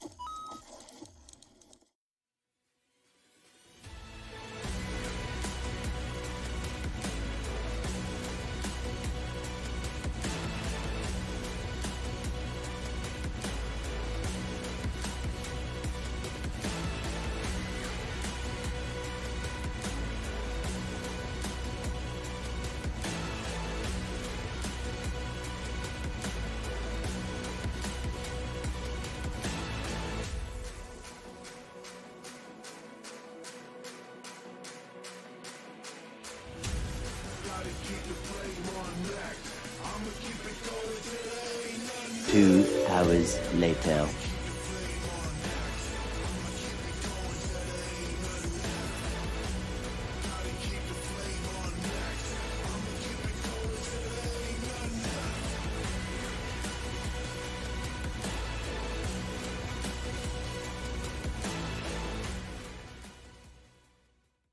Control. They just simply don't. Forward, Marv's there. He's able to take care of one, and now Crashies regresses. 10 seconds left. They have to get the spike down. They've got to win the fights, and they're not doing it. Crashies gets 3. Here it is, folks. It's grand finals time. Optic Gaming facing off against Xset to determine a lot for both of these teams. A first-seeded opportunity for Optic Gaming in Masters, and a champions qualification for Xset if they walk away as the winners of this best-of-5. Agent selects underway. The first map is going to be Fracture, Mimi, and this is something that we have. Xset, like, I hope Xset have been preparing this moment, because you had to have known that if Optic had this advantage. Okay, they're making a change. Second is going to the Neon. They're taking that same fast-paced comp that Optic has defined here in North America. They stole that one from Europe, took it here, and have been implementing it so incredibly well. Traditionally, Xset play onto the Raze in this map, and that will actually be the only change through in their composition. All I'm saying is this is going to be the most hype match we're ever going to see. We got 2 Neons on Fracture, such a fast-playing map. We got Breaches, KO on the Optic side. Like, this is going to be a lot of fast-paced plays. I like Optic, though, because they're going to have a few more utility options with the KO. What does BCJ and the Sage bring to the table here? Being able to take through Arcade and kind of split B by walling off Gen so you can take site safely is a really common strat. Being able to just A-pop and do the safe wall to get on site that way is also really big. Just walling out B main. There's so many, it just helps you get on site safer. Also slowing down the game on defense. But also KO for Optic lets you flash through the Neon wall and kind of like have more poppy plays. That's what I was going to bring up. Also, that knife can be really good to shut down some of those Neon set plays. It's throwing a wrench in whatever Xset has prepared. All right, well, you heard it from our analysts. I don't want to get predictions. I don't want to do it because we've been wrong all weekend. So you know what we're going to do? We're just going to bring up the casters on the giant screen behind us. Okay, it's two of my favorite people in the world, is Rivington and Vansili. Call the action, gentlemen. The floor is yours. Have fun. Thank you so much. By the way, big shout out to Valen as well. Been kicking ass this whole weekend on the desk here for the VCTs, but I'm super stoked for this grand finals. There's still a lot on the line between these two teams. They've mentioned it on the desk, Riv, but at the same time, it's Xset. They still have something to prove. And in this storyline that you're looking at Optic, where the Des have mentioned, they've always been that type of team that loses and is able to come back in a tournament and they learn from their mistakes. The lower round third has been plaguing them for so long, right? Exactly. And now it's time for Xset to do that, right? It's Xset's the old Envy trying to beat Optic, the current Sentinels, pretty much from 2020, 2021. So what does Xset have in store? What have they studied? And it starts off really well. They have a Neon in their comp. Well, they were talking a little bit about trap plays earlier. Fracture's one of those maps you can really employ a few on. Arcade's already been taken over here by Victor as he takes site too and lets the rest of the team just pile on in. You can see that Xset was already setting up for an A trap. They were looking to collapse on Halls. Now it's going to be this big rotation. Everybody coming from tree. But there's a lot of players waiting there at the tree staircase, and that's Ye with the first blood. But because we have so many numbers from Xset, we have a lot of trades. But Ye, that's a hat trick already. Out of bullets of the Headhunter, out with the classic stun, and Zekin slides in for the kill on a 2 versus 2. Still a Neon versus Neon. Zekin and Cryo, the duo of this team to try to clutch it now for Xset. At the generator, Cryo answers back. Headhunter himself, as on a 2 versus 1, crashes and gets stopped away, and we are starting off this matchup with both of these chambers going at it between Xset and Optic. And they're going to prioritize that chamber ultimate. What a patient retake from Xset. It looked like Optic in with all of the utility behind Victor coming in from Arcade.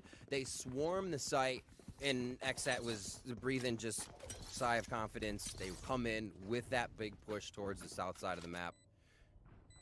This retake, Cryo opening up so much for the team, and he's been stepping up so much. Vansili to there, probably should not have gotten within the crossfire, but he still finds it. And even Ye came up huge on that staircase on tree. Yeah. And somehow just dropped 3 players, and you thought he was going to be Optic. I mean, you had a couple of players already inside the site setting up for the pulse plan, and yet they still lose it. But speaking of the action, it will never stop because you had the fast pace of Neon coming in. It's Optic not letting off the pace. They actually went for a force buy into this round. They try to look for some early control into Sands for a fake, as 2 more players are lurking up towards the B. But nobody's there from Xset. They're ready to play the retake no matter what. You love that Optic bought with that spike plant down. Pushing in. Everything's fake towards A. Almost bought by Xset. They were setting up for a north side push. Now set themselves up. Fans, Cryo still hiding in tower, and it's not checked. That's what happens when you don't check it, and BCJ's helping up the crossfire from the generator down towards the underpass. It's still going to be Xset taking the upper hand with should have been like an even gun round for both of these teams, as you mentioned before. It's been a force buy for Optic, and FNS is on his own. Thankfully, Elisa Spike hasn't landed into this round as well, so that's a little bit of a silver lining into that round, but that's still a very strong hold from Xset in round number 2. Already seeing the strat. Second round strat from Optic to force Xset to A, but Xset's playing very safe, and they're very happy to play retake here. We see how calm they've done it for 2 rounds. That's their focus so far. They've gone for some pretty big pushes towards the south and the north side in the first 2 rounds, but have always been able to collapse back onto Optic. We'll see what this next round brings for us. Obviously, Optic's going to be a bit down in money here. Well, I still like the plan. The hero rifle for Ye. Lots of players down towards tree. Potentially, if Ye could get an opener, if not, capitalize on an orb, and he'll have Tilda Fuss in the next round in a gun round for Optic. So the economy is still pretty good there for the attacker, but they are trying to go for a split early into the round with some pressure towards the arcade.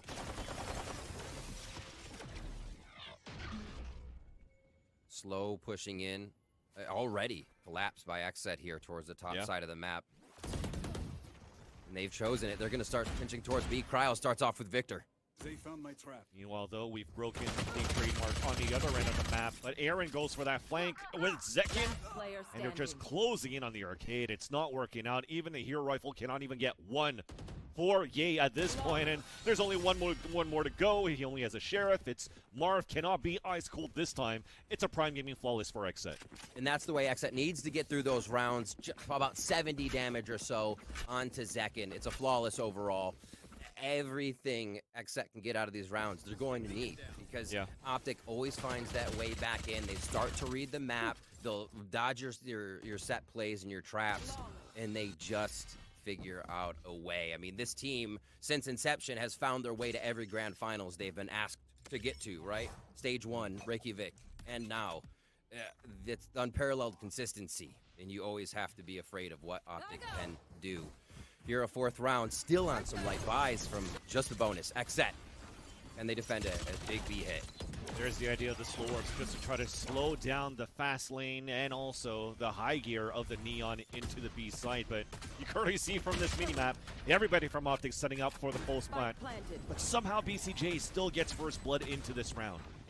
Now that Spike's planted, he's still looking for some action. He gets it up towards Heaven as they're closing in onto Marv. He's going to have to anchor it in. It's a 4 versus 2 in favor of the defenders, but it's still going to be some trades going back and forth. Can Ye get the clutch? Cannot. And Zekin so far here, Riv, as Xset are 4-0, has not stopped running around this map. He's not playing scared at all in this defender half. He's not, and he's kind of like a team sentry right now. He is an owl drone for everybody, back and forth, figuring out what that Optic play is, because Optic seems to be a little hit and go now. We already saw a 2nd round force buy that was hitting A back to B. Here, we see them running right into the site, and Zekin backs off, doesn't initially take the fight. Again, Xset retake. Optic down to a low buy again. And now it's about them seeing if they can do damage in one of these rounds, because the gun rounds aren't hitting. Can they start to scratch away at this Xset economy? Push forward. A good read here by Optic, as they do feel like Xset's going to keep playing aggressive. They look to anti this. Yeah. Still had a counter going in from relay bolts from Zekin to get just by the orb at the A-holes. And that said, look at who's helping him. Deft moving forward with a flash and the assist. A triple going for both of them combined. Leaving already crashes on his own. And if it happened that Zekin was in heavy trouble, still another relay bolt was available. Still a rolling thunder. These guys had the A-holes unlocked. Now Crashes is on his own and is trying to go for the underhand flash. But another one of those cool moments where if there's a smoke, play in it, because most likely there's going to be a KO in there, and Cryo greets him, and to get 5 on the board for Xset. What a read from Xset to get Zekin here. Zekin had the fault line behind him, so even if Zekin gets hit with the opposing fault line, still safe to say he knows no one's coming around the corner, and they wait out the push. Last round was a B from Optic. As we said, they've been going back and forth, and Xset planned so perfectly for an A-Halls hit there. 7 frags altogether here for Optic as they call a timeout. They cannot seem to get into these positions to land a shot, and like we said, it's been retakes. So Xset has been reswarming these sites with such utility. Optic isn't finding the returns. Yeah, they're trying to get something on the board, right? And we see a couple of people, on the internet talking about this roster for Optic. A lot of the eggs in the basket of trying to activate Victor for these first bloods and trying to get something done. And this gives a chance buttons a bit, because BCJ playing onto this stage, they have less flashes because they don't have the KO, so it's not necessarily the Optic comp. But you have to give it as to how Psycho and the rest of the coaching staff really goes into studying and trying to anti-strike their opponents. I think at some point they wanted to leave Fracture in this map rotation so they could have this stage to go head-to-head against Victor. Exactly. Like, the fact that Fracture's here, they're 5-0, Zekin's 7-0. They had a plan, right? True. They had a plan coming in. This is a different Xset that's not just going to feel like the wheelhouse comp is great. We've used it for a few tournaments. We can make it work this time. No, they're switching things up. And man, is it working so far. We're coming up on ults around the map. Cryo's going to make sure that one counts. Zekin! That's insane. Oh my God, what a play from Tree. Gets one all the way across the map, and now the smokes are gone for Optic. Well, good luck getting in. The macro there for Xset. Push as much as you can and try to force Optic, into the duel de force out of Cryo. So the amount of utility that's thrown towards the tree, forcing everybody back towards the A-holes and going for a split into Dish. Optic gets greeted by that off, and they're already at a player disadvantage. And now that we're getting into the mid-round, you could see that Xset, it changed the pace a little bit. They don't want to crunch in anymore. They still just have Zekin going around to try to find all that information as he can. And this now, as he picks up an operator here on the defender side, Optic really has not gained any ground at all. You have 4 points of entries on this map right now on two different sites. Riv and Optic are still pretty much at 1 quarter only. The end with an op. Here we go. Oh, Crashies takes him. So, as much damage as they can do from behind here, Cryo, they have ultimates for next round. They have Crashy's ultimate. They have FNS's, who's Finesse is keeping it right now. He'll probably just try to get Spike down. So it could be a turnaround for next round. Light at the end of the tunnel there, because it's almost another flawless for Xset. They are winning these rounds so healthy with so much economy. It's actually absurd for what we've expected here coming into the grand finals, especially for the Fracture map. But yeah, these pushes, this wall coming up, BCJ, Zekin working a little combo there at the end of 3. The push in is Zekin just goes for the lazy wide swing and catches Ye off guard. Yeah, wow. Yeah. And they're running the map right now. And can they still do it? I mentioned the Ultimates Vans. They have 3 big ones for Optic here. Yeah, you mentioned the economy for Xset. They have been dominating in terms of that side, and we'll talk about that in a bit. This is an eco round for Optic. We can talk about it now because it's already a 4 versus 1, and I don't know if we saw the bingo card up for today, but if it's the song not coming up, at least you have the money in the bank for the amount of credits that you have available for Xset and how they still keep winning these rounds on so many players alive. At the Who end. found the playbook? It's Who crazy. found the, literally? It's Psycho. It's Do they have Optic's playbook right now? Another anti towards Arcade here. They call it. Look, they wall down Tree so they can focus all of this. It's like Xset went from saying, hey, we'll play retake. Optic's going to fly in with Victor and plant to let's just put up a wall, not let them in. And again, there it is, 7-0. Optic are going to be guns next round, but Xset has their number. You've mentioned the at least economy in terms of ultimates for Optic. The last time that they had 3 on that previous round, they were only working with pistols. This is a great opportunity to get the first one on the board. It's true. I'm still going to discount the overdrive from Victor because I still haven't seen Victor get a kill with an overdrive yet. So the Rolling Thunder and also the Orbital Strike will be kind of huge right now for Optic trying to get into any of these sites right now, or at least try to break any type of defense. But this Neon again from Zekin probably could find ways to get that timing, to get outside of all those ultimates. And it starts with the overdrive.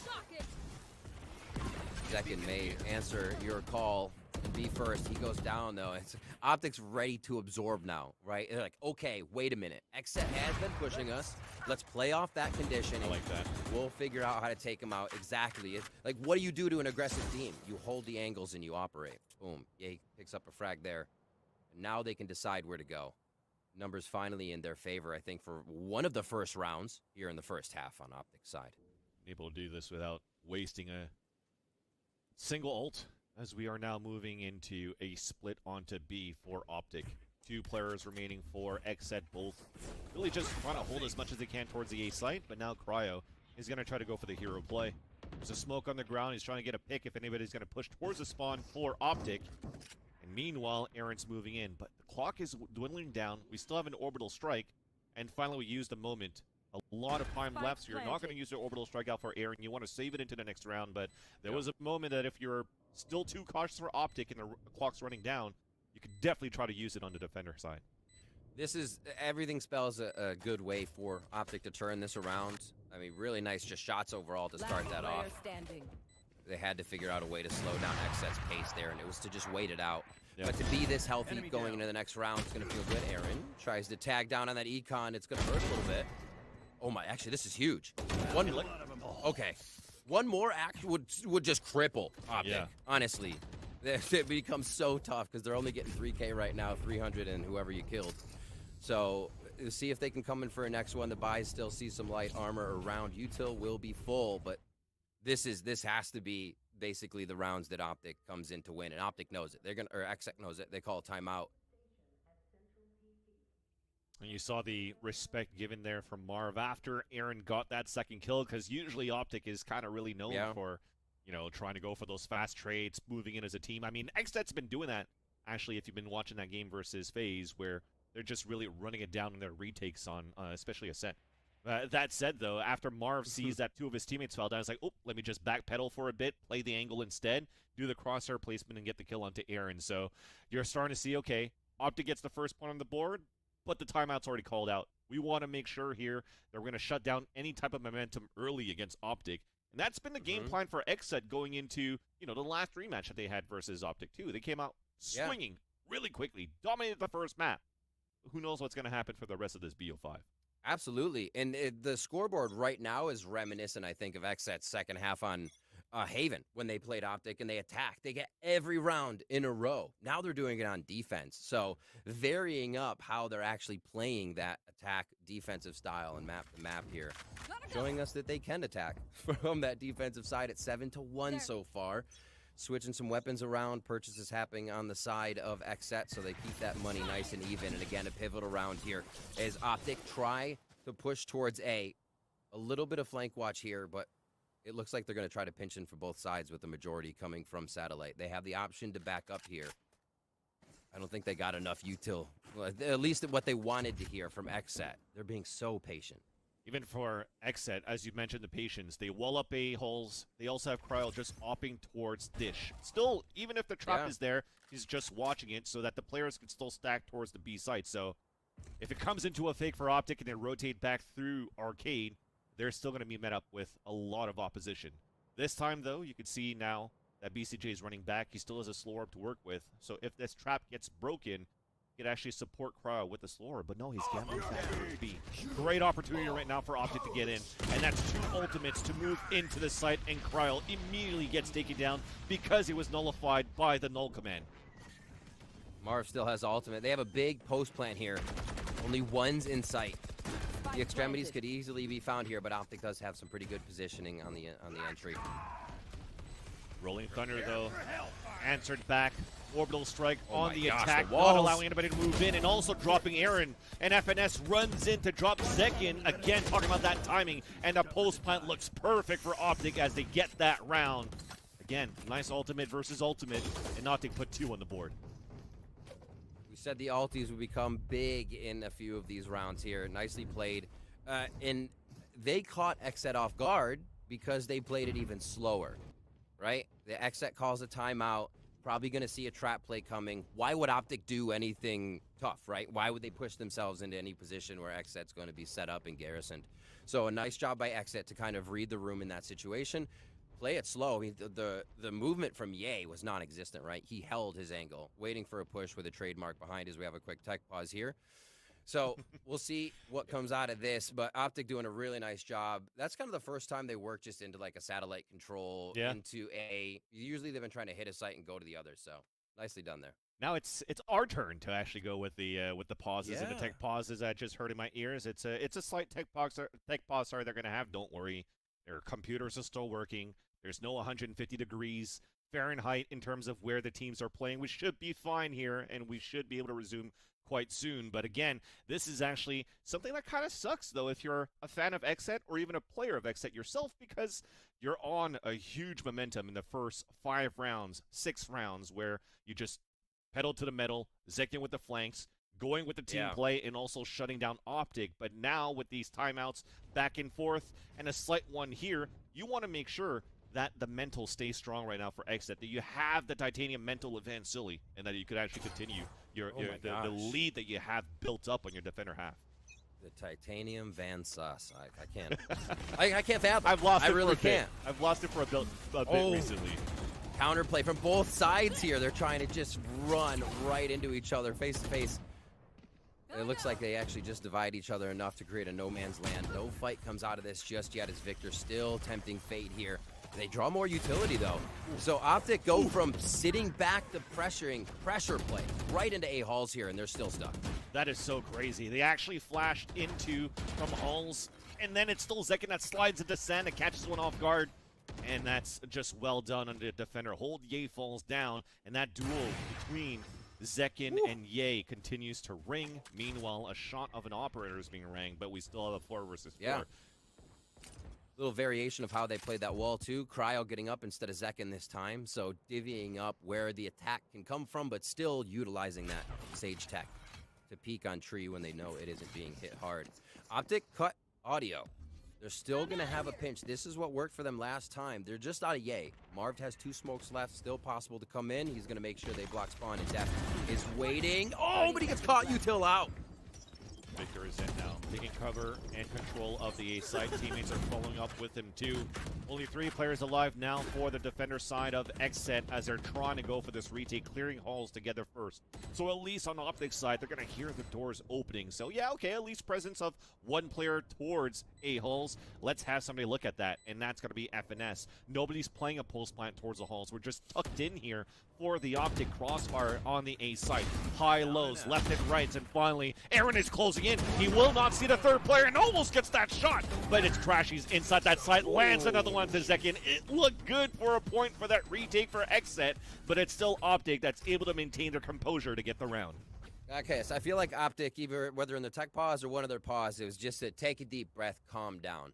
The fundamental play has just, it's way more locked in already from Optic. Before we were seeing Xset just be able to swarm retakes, get the utility out, cryo headhunter peeking. Optic had crossfires there, nice setups, trade after trade, really could have anchored each other if necessary, and just breaking it down there. Again, a slow play towards A though. We'll see how Xset may react to this now. Switching it up one more time. They're actually just going to keep Chamber and Sage over here at A. And now they wall off another side of the map. BCJ's been doing this just so they don't have to worry, but Optic make it a problem right away again. Yeah. And it's BCJ trying to do as much as he can with his utility of Sage, but the interesting part is that everybody from Exit are still holding towards B. And look how they're playing. They give up the halls. They're giving up the A site. They're trying to clear out at least towards the north side of the site, of the map, so they could re-clear on a retake from spawn, from defender spawn, and also from drop. This looks like it's going to be smoke out, no sand rush. Maybe they still go sand. Victor looks like he wants the fast lane himself. They have great positioning for this on the side of Optic. They've actually waited out the separation of Xset really, really well here. And A has been where Optic's finding the rounds. They don't want to try it any other way. Don't broke it. Or don't fix it if it's not broken. Oh my God. And Marv is going to fix it a little bit more there. Nicely done. Yeah, you got to love those shots, at least from the point of view of Marv, but you're going to hate it on a receiving end from BCJ. I hate getting killed through smokes, so I can't imagine at the pro level when Optic is slowly coming back into the game as well. The plant coming in for a long, and this time we have players watching from the A-halls playing the post plant. The duel of the Yay versus Cryo, Chamber versus Chamber, is won by Yay, and now Optic are ahead by 2 players. Zekin is close with Aaron in depth. They have no ultimates to go for the retake, so it's on to Util. You see the aftershocks and the fault line coming in. FNS is still holding his own fault line to drop towards the drop, and we could go for a swing, but they're just going to run the clock down for Optic. Things are looking great for them right now, and yeah, this is not working out. Even Aaron's trying to save his weapon, but FNS is chasing after him. Only 1 player to go, and that's Def. He's going to be able to save here as that breach, but it's still Optic now, putting 4 points on the board. So this timeout that came out, Riv, actually came out in favor of Optic after the exit call, and if you want to think about this, now Optic have won, what, 4 of the 5 full gun rounds of this matchup. Clearly because of that force buy that they got in that second round kind of screwed with their economy where Exit was able to run away with this. But now, we have a game in our hands. Yeah, Optic, I think, figuring out, really, nobody's playing in A. They will have A if they smoke, if they play to it at a certain point to a mid and late round. That's what they've been going back to over and over again. They didn't even bother with Satellite that time, knowing that's probably where Xset's going to be setting up defense since they aren't in the site. Yeah. So really nice job of Optic kind of playing off that precedent being set. Here we still see the wall going from side to side with Xset to cut off one side of the map. And that, I guess, makes it a little easier, right? We saw them being able to get a nice arcade push and anti-strat on that previously. But the flow of the game has changed. Xset went from pushing to waiting back. The double timing. I was going to say, the positioning you had from Optic at the beginning of the round was trying to figure out where that tap of the orb was coming from because they had players on every quadrant of the attacker side. Then after they ping out that it's okay, Cryo playing with the operator, grabbing the orb on B, they still wanted to challenge and fight it. Although an op shot is missed, it's still going to be a battle towards A hulls between these 2 players. Who's winning it so far? It's going to be even. But Xset has given up the drop.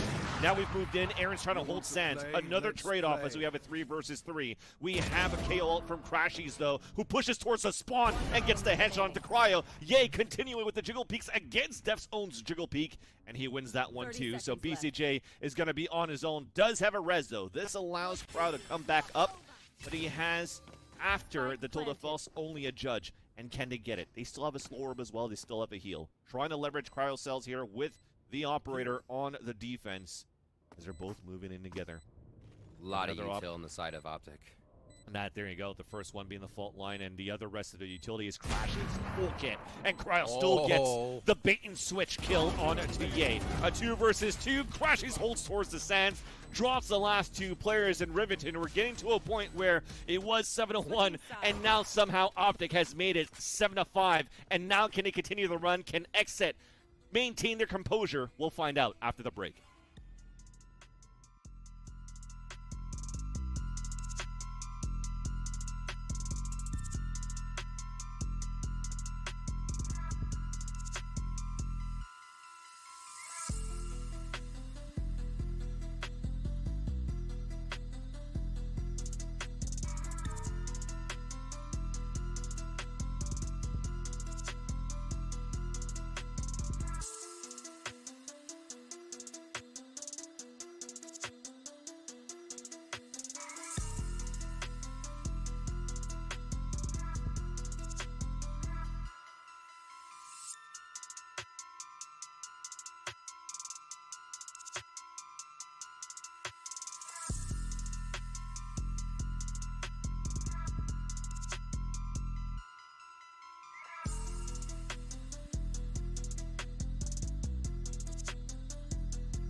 So we're finally starting off this series with a banger. 7-5 ending the first half of this first map on Fracture. Xset and Optic head-to-head have actually never won 2 pistol rounds in a row in a map. So technically right now, if Xset won the pistol, can we now see a potential 7-7 with Optic winning this one here, Riv? I don't know. Xset's up by 1 right now in pistol. If they win this, they make history between these 2 teams. It's crazy to think about, though, that nobody... Oh, Ye says, we'll take this one. Tries to even out the score already. A little push towards tree here. Nothing's going to be towards the north side of the map, but it is covered by Xset. So they want a full push in through Arcade here and still pinch towards B. They just want to do it from a different angle. Yeah, he doesn't want to give up his space. So he wants to continue to push down towards tree. And when he leaned up before, he saw one, but didn't see the others. So cannot really do the call out that there's players towards Arcade until that Jiggle Peak comes out here from Crashies. So these are going to be not bad to have Ye set up here to help out. There is that slide coming in from Zekin. A pinch very soon from the back end. And that's Aaron with a kill from a Frenzy. And another one. It's another Frenzy, but it's an underhand throw from Crashies to be able to stay alive for a bit until he's greeted by Def on the other end. So pinch after pinch. Xset opens up the B site, but it's a 3 versus 3. We don't want to let it. We want to give the space for Optic. We're already going with a flash and a simultaneous triple kill for everybody from Optic. And there you go. They've won the pistol. What? Yeah. That was really... That was so fast that I tongue twisted my a simultaneous triple kill. That's pretty insane how fast that went. I was about to say, I really felt bad for that side of Crashies because he just was running around, like, trying to get away from a blind or in utility, runs into Def, who could have blinded him, And then Optic just come out with the tear there on the retake. Very nicely done. And Xset, they had sight, right? I think they just got caught off guard. That pace of Optic was very unexpected. We're getting into Spectre Realm here. Save from Ye. He's going to go 8 Headhunter. They have money for these next rounds here as we get the Unbreakable. 0 point to be thrown out early from Crashies. Boop. Great info. Quite a few. That's 3 players out there, and of course they heard the dash coming in from Zekin, so Optic are pretty much ready for this at least. And that allows Ye to push down 2 and take control of Tree. Very difficult right now for Xset to get anything done into their second round, but that said, they're not a team that's going to go into a force buy this time here, just with pistols and trying to make some noise. And Ye, it's his turn. No TPs available. He just wants to look for the information and kills with the Headhunters if possible. He does manage to get a body shot onto Def and fall back here into B site, as Def also gets the heal from BCJ. Oh my god, Xset walk away from A caves. I mean, look at this stun setup on the side of Optic that's just ready for A halls. Oh no, they're walking back to it, but they did separate. Wait. Oh, the timing right now of Xset's creep. FNS takes down Def to start things off. Cryo made it through spawn, though. That was so quick. So they're going to pinch back towards A site. And Marv could be in a position. There you go. Marv just owns. No smokes to prevent anymore. At least he got one down towards A main. So that will give a little bit of cover as the rest are trying to trickle in towards A site. The wall comes up on the attack too. But as they run out, as I mentioned before, very hard for them to hold it and try to run with no information through the smoke. Thankfully, they stopped the bleeding early because look at the HP that was left for 2 players for Optic after Marv has died. They almost got Optic to anti-strat themselves. Like, Xset waited so long, Optic's like, wait a minute. They could have a really good hit. We need to separate. We need to at least play leaning towards the middle of the map, and we saw them start to break apart. It just did not work. 7-7 here. So Optic tie it back up with the pistols, though. We do keep it even. That's interesting. No team has ever been able to win both pistols between these two. Maybe next map. There's still time. Heading into our 15th round here. It looks like it is going to be a little bit of a push from Ye, actually, as they take Satellite and Hall's control. And they're going to see if they can catch Xset off guard. Yeah. I mean, Optic's already gambling for the rotate from FNS into B site because... No. That 0 point spotted nobody at the beginning of the round there towards the A hole, so they were ready to try to go for something here with a lurk from Ye again, but this time it's met up and waited by Def on Dish. Nice to find out early that you'll find Ye on your flank. You're like, oh yeah, he's still gonna do it this game, as per usual. There's right here. Trademark in A is actually gone now, so if this was gonna be a rotate back at 40 seconds, they easily can get back into A site, no coverage. And they've waited long enough. Xset is playing these rounds out right now. Usually they're contact a lot. Now it's going to be util. Looks like they will take B. Vansili. What a stun! Oh my god, and Marv is just running and dancing through the walls here just so he can stay alive. But yeah, everything gets broken up right after. Fastlane coming out though, and that's actually not spotted. But then after that, Cryo's looking behind at Arcade. He heard the dashes coming in from Victor. And I was going to say, like, a change of pace, different types of lurks that you have between like Xset and Optic. You saw on the defense for Xset, it was Zekin trying to run around and find that information. For Optic on their end on defense, it's still trying to activate Ye on first blood with solo plays. Right. Instead of having Victor trying to play these flanks. So you see how, like, you know, when we commended Optic when they first came out with this comp, it's all about the utility that they could have available for retakes. But then that playstyle doesn't seem to match up too well with how Xset is playing. Tying up here, Victor with the Spectre. You will have Tour de Force coming up next round for Ye. Actually, he's going to go ahead and grab an orb. Yeah, it allows him to get the Tour de Force here. And now a little bit of a high-low from the boxes of Arcade to Heaven. That's perfect for Crashies and for Marv. As the rest of Xset are grouping up here for a huge hit towards the A site. There's still the false that was picked up, and Ye pull up the superstar play. Not gonna happen. Look at the amount of stuns that are coming out. Zekin going for the spray with the Bulldog and goes for the Neon Dip onto Victor. Ye, though, again, we talked about his still the false towards A main. Now he's getting stunned, forced a TP away, but this is still a time killer to allow Optic to rotate back from defender spawn. Now we have FNS to group up with them. The flash comes out. They're trying to refight towards his side, but Aaron gets the headshot onto Ye. And now that operator, the biggest gun that they had, falls down. At least they still have the Vandal that they picked up on the other end, and that's Marv that gets the kill. Back to a 2 versus 2 somehow, then to a 1v1. Death, the IGL, stopped by Marv, who comes in for the defuse.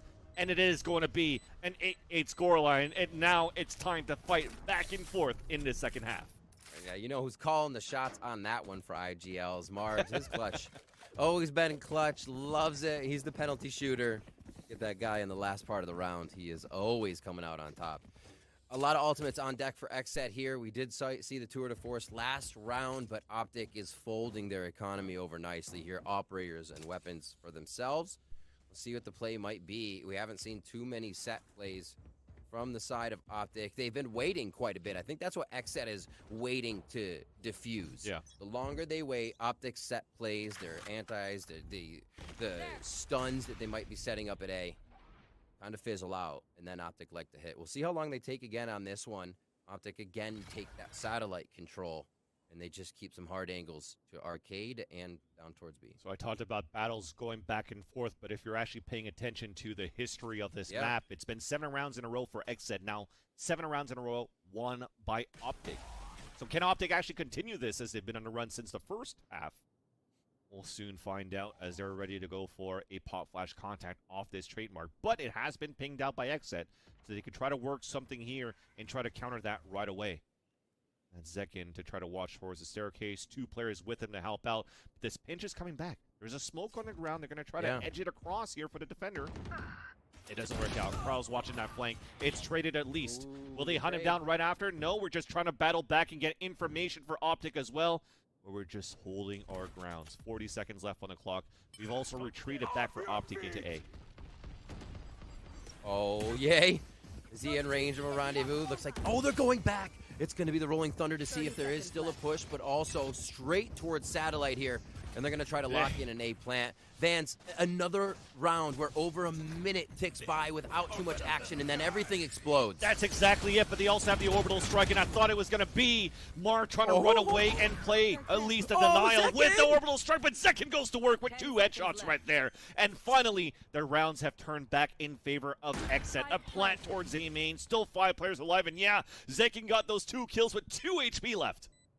Oh, you see too what everything is supposed to be when they get into sight, right? That wall is supposed to be there with some smokes, but Zekin is so many leaps and bounds ahead of the team. He's like, don't worry, got this. Solo mission. Don't pause, press play. Goes into the site, continues to destroy people, like you said, 2 HP. And again, another round, XSET waits out Optic. Tries to defuse initial defensive positions and then hits. And it's a known. Right? What's going to happen with this composition? You're not going to just waltz in with a neon on either squad. So even with the wait in the beginning of the round, you're preparing Optic for a fast crush, right?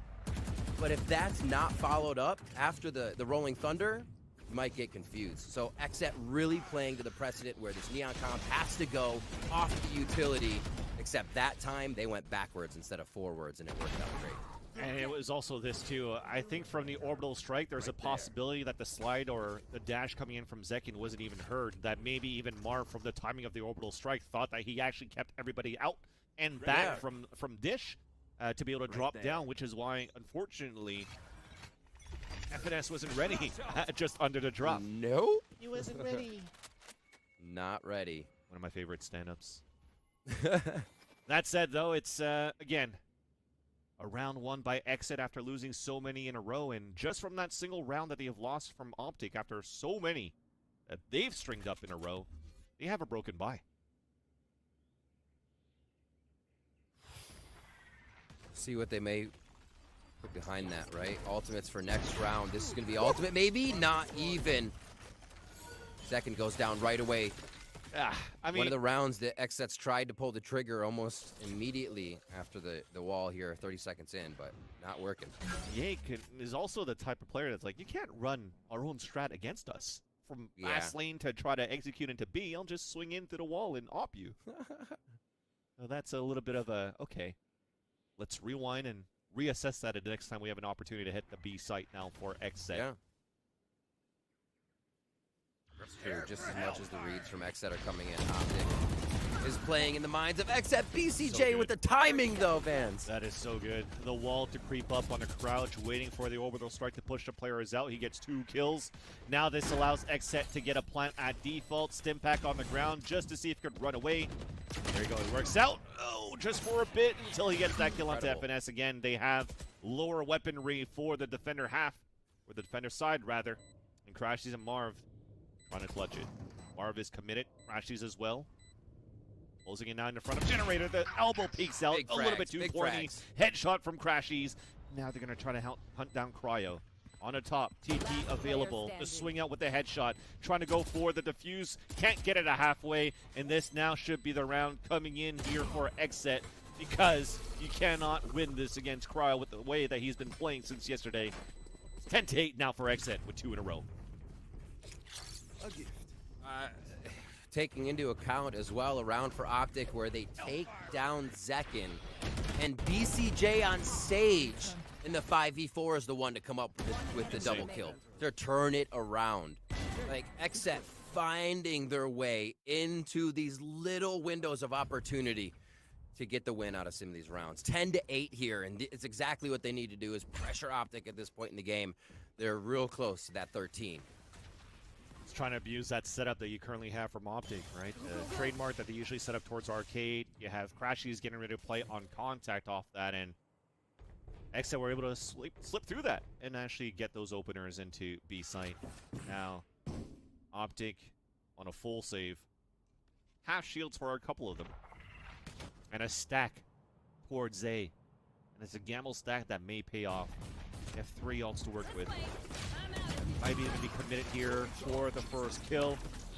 Fragment onto the ground too, and we've not yet entered into the site, and we actually even overloaded the amount of mollies that are going to go on the ground.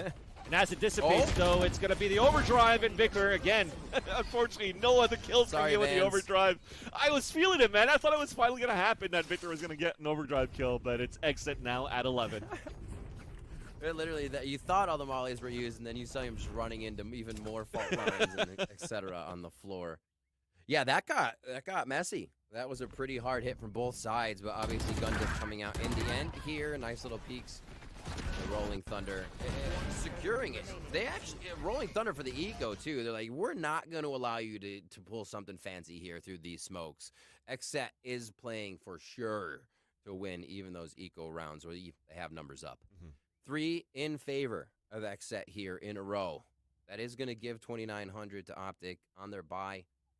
They should be pretty good with money, and they need to call this timeout to figure out what they can do on the defensive side. XSET changed it up. We saw them waiting, letting Optic defuse in their defensive positioning. Now we see a few faster rounds from XSET where they're pushing up. Zekin has had a terrible time in his fast lane. It's just a lane of pain. He continues to die, but the team follows up. Right, knowing where one opening is. Zekin is traded, the rest of the team comes in. They're playing very well off of anchoring each other and making sure this death ball moves together. That's how they're beating Optic, especially on those eco rounds. Back to a gun round, Vans. Operator in the hands of Ye. Hasn't been having the day Ye expects to have on all of his frags and kills, and that's due to Optic being able to find him and take him out. Yeah. And that's Ye and Victor, too, right? 2 winning conditions right here who are not as dominant as we expect them to be here on this first map of Fracture. But that's also credit to how XSET has been currently playing a different type of play style that Optic maybe wasn't ready for, with Zekin pulling out this Neon as an ace under the sleeve already in map number 1. That said, now it's also looking at the amount of First Bloods that Ye is able to provide here for the team. That also usually results into, of course, a lot of these conversions. And the amount of rounds that they've won, I think, was like 168. When Ye was able to get First Blood, is 78 of those of them are converted to 5v4. So you really need him to try to help out a little bit more to get these early 5 versus 4, just because Zekin's been just having free roam around the map. I was going to say, we saw it on that Zekin round. BCJ was like, get your stats out of here. I'm going to tarnish that, right? The 5v4 just did not happen. Here, Optic playing it slow. Looks like they have a lot of flash attack defense happening at B, and they're just looking to delay at A. FNS is in a spot where he would definitely have to just hold his own for a little bit here if they get smoked off. 30 seconds left. There's going to be a fast lane in. Cut off spawn. Zekken's just going to try and be in their hair for a moment. A little bit of delay. That actually gets heard. We're going to fight inside that timing. smoke. What is We actually this? see the gun, and it's going to be Victor with the wall bang coming in from the B side. Victor lines up with the second one. Aaron falls, the fight towards heaven, and everything is getting held by the Crashies and Victor combo. Leaving one more inside sight. It's only one Zekken that was able to actually not make it inside sight, inside spawn. Yeah. But it's still Optic that gets the round. And we actually got to see the flash attack combo. That didn't have to even be a flash from Crashies, but Yeah. you see Victor jump out, and Victor looks like he's in trouble. Not so much. Crashies right there to assist him. Boom, sideswipe. Actually, Victor still gets the frag as he's ready for it. But really nicely set up, crossfire on crossfire, and with Xset using their utility somewhat around the map to get Xset to move instead of time, Optic wasn't having any of it. They could clean shots right there. And 11-9 now as we move forward. Xset money still looking a bit hurt. Or I'm sorry, Optic money looking a bit hurt as Xset could weather another round here, but looks like they're gonna just play it slow. Optic, Victor says no slow today. There you go. A little bit of a change of pace where Victor's doing similar things as Zekken did on the first half.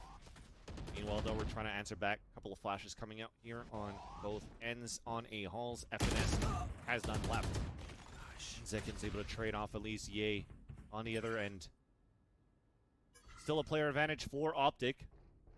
Orb is now picked up that allows a res to be available for BCJ. So you already see Def working back towards Tree.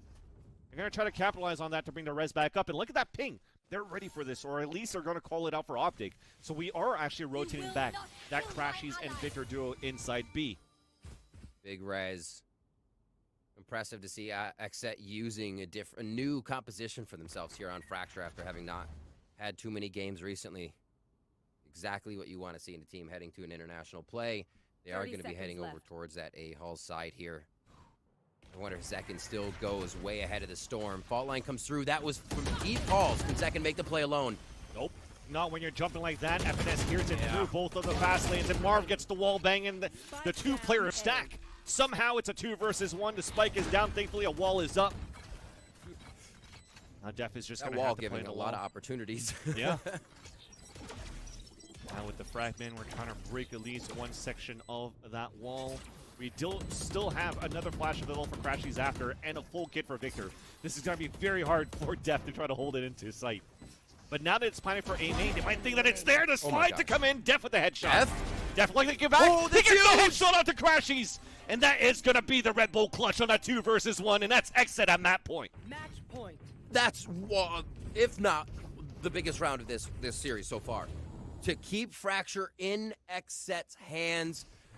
That, like we said, that's going to cripple Optic's economy. They have not been able to amass anything over these last few rounds as Xset continues to do damage even in the rounds that they lose, and those little bits tack on. They matter round after round. Look at that econ here for a last round Xset could possibly force here on game point. Incredible.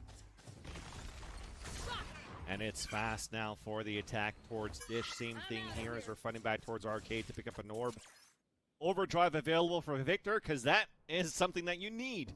Even if he's not able to get the best success out of it, it's still another extra piece of artillery weapon to keep the round alive here for Optic in the first map.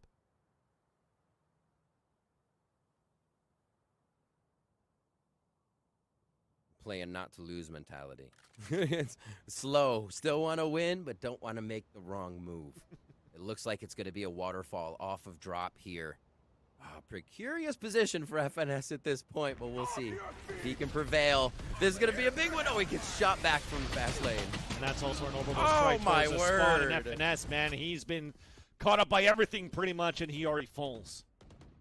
Ye does have the operator as the smoke is up towards a site, towards the main halls. Spike now planted, everybody pinned inside the A site for Xset. This allows here for Optic to close in, but pay attention. There's going to be a lurk happening very soon. Oh my god, an overdrive kill. That's Victor moving in. Fast lane's coming up, and actually Crashies hears and knows to rotate. Now we have a 3 Wait a versus minute. 2, but we're fighting back in a high-low. Again? The wall bang's coming in, and 2 players alone, 1 on each side. And we still have utility, though, from Crashies. Big coming out with the headhunter here, and Crashies gets the headshot onto Aaron. We're trying to close in for the defuse, and we will get it there. A nice retake after all here for Optic, and we are at 12-10. Oh, a necessary retake for Optic there to lose FNS so quick as well. Maybe even a one-and-done position, but to be able to take the rest of XSET out of the site when being a player down, the 5v4 conversion seemed to just be in the opposing team's favor today, Vans. Oh, Optic, stay alive here in map 1. Victor, we're going to call it because of Victor's kill in his ultimate. That was an important one to get to. The overdrive honestly, finally comes into Honestly, play, and it's an opportunity for them to get the round, and now XSET forced to call a timeout because they've been in these situations before where they've swung out hard. They came out hard, it came back and forth, and they're so close to closing it, but they just can't. Especially against a team like Optic, you really need this timeout right now just to get that mental, reset that mental, and bring that momentum back in your favor. Right. We need to just find out that it was an international curse that made them lose once they had a big lead. It's not like a thing that continues, right? That's shaken off. New XSET. Absolutely, just brand new, shiny, clean. They call this timeout. Honestly, I think it might be a fast round. They have 1 to play with, and they have the money. Let's actually see what they try to do. Could be a dash from this side. Arcade gets hit with a fault line. Does seem like they're focusing towards that B side first. Switch it up, though. Hit them fast. How's the setup for Optic look? Looks like they want to crunch actually towards that north side with a flash aggression coming in from Victor. Pop flash over the top. Victor's going to be opping the neon op. Here it is, man. Let's go. Oh, it's a B hit. It works. Oh! They're actually playing a double up setup for Optic right now. Because you heard the ult come out from EA. Crashies playing is on the top. It's going to be another 2. A duo towards the arcade to hold it down for Optic. But meanwhile, we've opened up the front B site. We're trying to move in. We've pushed inside Canteen too to catch FNS off guard. Spike is now planted. Again, players are pinned inside the site of these Wolves plants. This is what's good for Optic, opening up the opportunities to retake this site, leaving BCG on his own. A 3 versus 1. Smooth front. One's just going to stick it. That's going to be Victor, the one on low HP.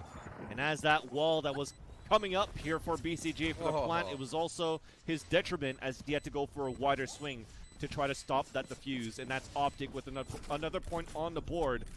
And XSET, I don't think that economy's too great. I know they'll have a couple of rifles, but I'm not too sure if the utility is going to be on there. Yeah, light armor for sure coming in. Excuse me.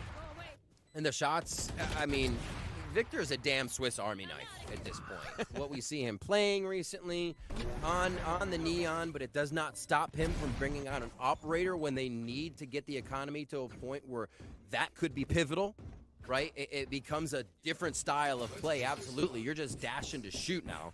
You're not dashing forward to make a play. So being able to just interchange that play style on the fly, another reason Optic is so good between these members. And now 12-11, Vansili. Yeah. Incredible stuff. Like I said, Optic can always show you their consistency when it matters. Now you've given the op back to Ye. We've avoided the 0 point at the beginning of the round for XSET, so you still see it from the radar, and we're dancing back and forth between Optic trying to gamble out where this information's coming from. With that first flash, there's potential for players to get ready to work towards A. On the defense for Optic, Marv already going on a rotate because of that. Sand smoke is there.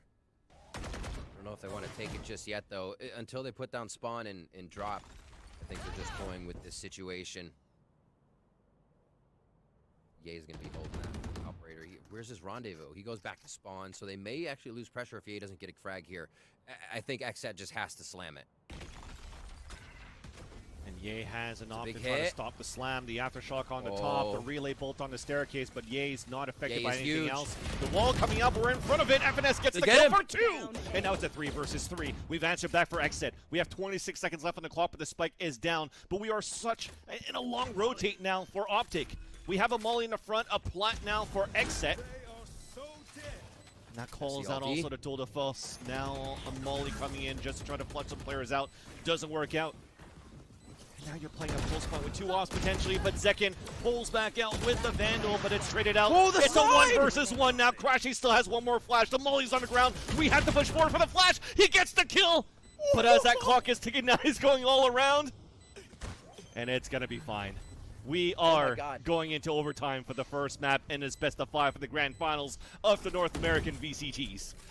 No way the first mat comes down to that. The 1v1v1. Like, the trades were great. Nobody was making mistakes. And then the util play, the pop flash from Crashies, it was huge. And remember, they were building up so much of Crashies, making sure they had util, had his ultimate come into this situation. Oh my word. I didn't actually think they would be able to cover that ground, but Victor diving in and says, "Op drop, we go in, we still go." Oh my gosh. Now we're into overtime, Vansili. Here we go. Map 1, Fracture. There was a point, too, final series. that I thought Aaron was going to get it, because there were moments against FaZe yesterday where this man just popped off on clutches. But that slowed Absolutely. down. Lots of storylines, lots of things and components to look out for between Xset and Optic today. It's not only about the duelist, but we'll talk about that a little bit later, No because way. we are not stopping for Optic. That's going to be Victor with Wait a 2 minute. opening kills really quick towards the dish, but Aaron's still alive. He could still hold this corner. Marv is watching that flank, and things are looking really good here for Optic to close this out. But after they get this kill, that's what I'm saying. They're just holding their ground. How did they know? BCJ's oh on my it. god. That was gross. That hold, the push, the knowledge. The BCGA has a lot of work ahead of them, an uphill battle here. I mean, it was another one of those moments. You go for the early fight, the aggression, thinking that from the first few rounds where you actually got shut down onto the way that Zekin's been playing, this time you run a little bit of aggression towards the dish, and then you just hold it and watch for the pushes, and it worked out perfectly. So got to give it to Chet and FNS for reading that out into the overtime. BCJ with the biggest hurdle to try to jump across. We'll see if he could at least limbo under. That's the first kill, but as he drops in, he goes into limbo. That is going to be Optic at that point. Switching sides. Consistent play behind Victor there. The early flash to get 2 basically sealed the deal on the round. All they had to do there was move as a group, and it's almost impossible to lose the trades. This early play, oh my god. They almost didn't have time to flash because they weren't, that's how much they weren't expecting it. That's the first time we've seen Optic just blast through like that. Really saving stuff for the last ace up the sleeve on overtime rounds. And here we are. How are they going to push this? Looking at Optic's defense, they set up this kind of aggressive flash towards Arcade.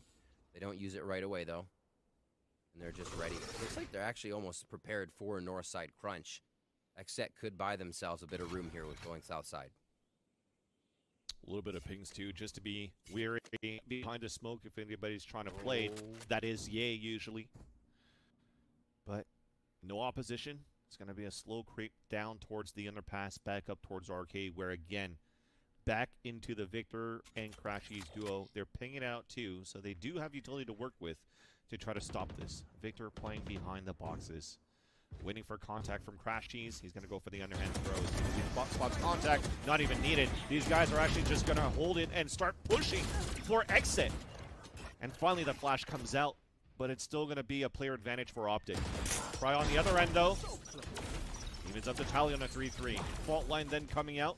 That's coming in from the rotation to allow Optic to come out inside the B site. And Marv is already in. And somehow it is going to be Xset that's actually pinned for a hit into Heavens. Marv is pushing up first. Headshot down. Spike is down. Yay, wait with the op. Easy shot. One more to go. Aaron, you've clutched it once before. But it's not going to happen this time. Yay gets the kill. They make the comeback. And Optic wins the first map 14-12. Incredible stuff from Optic, as well as Victor in the last few rounds there. 2 starting kills for both overtime rounds. It shows you what Optic getting into gear with this composition looks like. Victor, slide in there and get some frags, but with so much utility to combine behind that. Xset again come out firing, and it did look like they were running a few strats that they had previously used. Yeah. I think what was happening was once they found out where Zekin was, he would be jump peeking somewhere. He would be doing something. Well, you know where Zekin is. There's probably a lighter hit to that site. You can find out where to go. Optic doing a really nice job of just conditioning or finding that precedent and getting themselves this first win. We have a super close series, though, so I'm going to shut up so we can get to the analyst desk in this map. Exactly. So hopefully this is going to be at least a taste of what to come for the rest of the BO5. Let's actually go for that break and see what the desk has to say after it.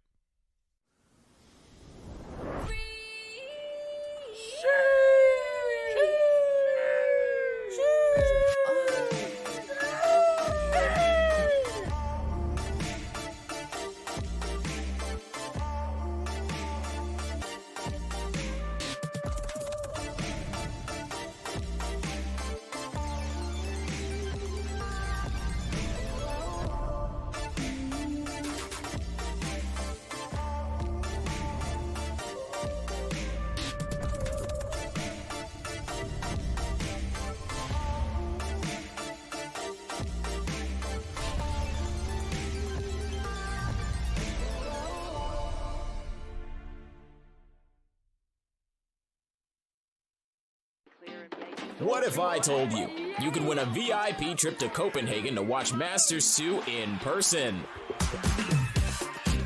Well, by playing these 3 new AIM Lab tasks, you can earn a chance to win a trip to Masters for you and a friend.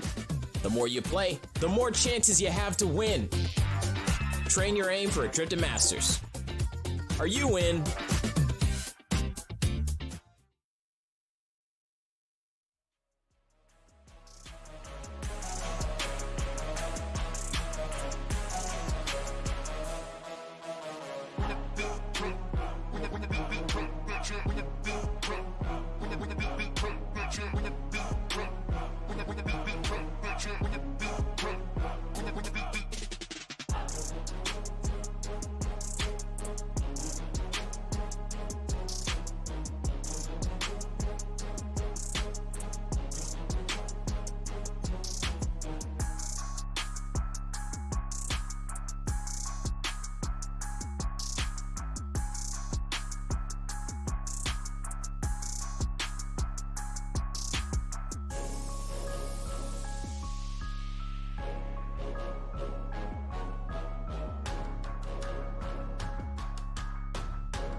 Got the money in the bank.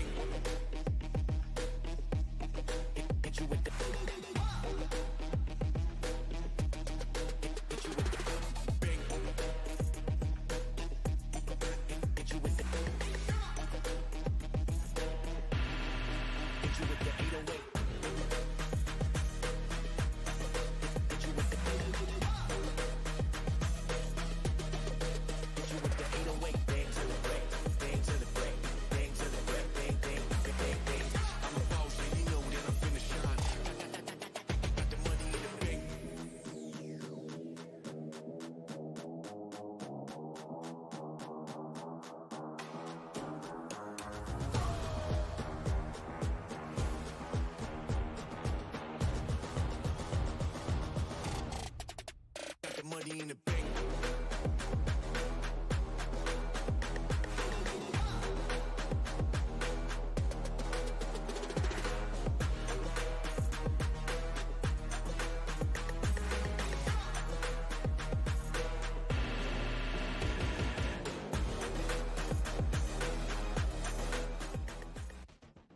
how do they deal with the A Heaven control?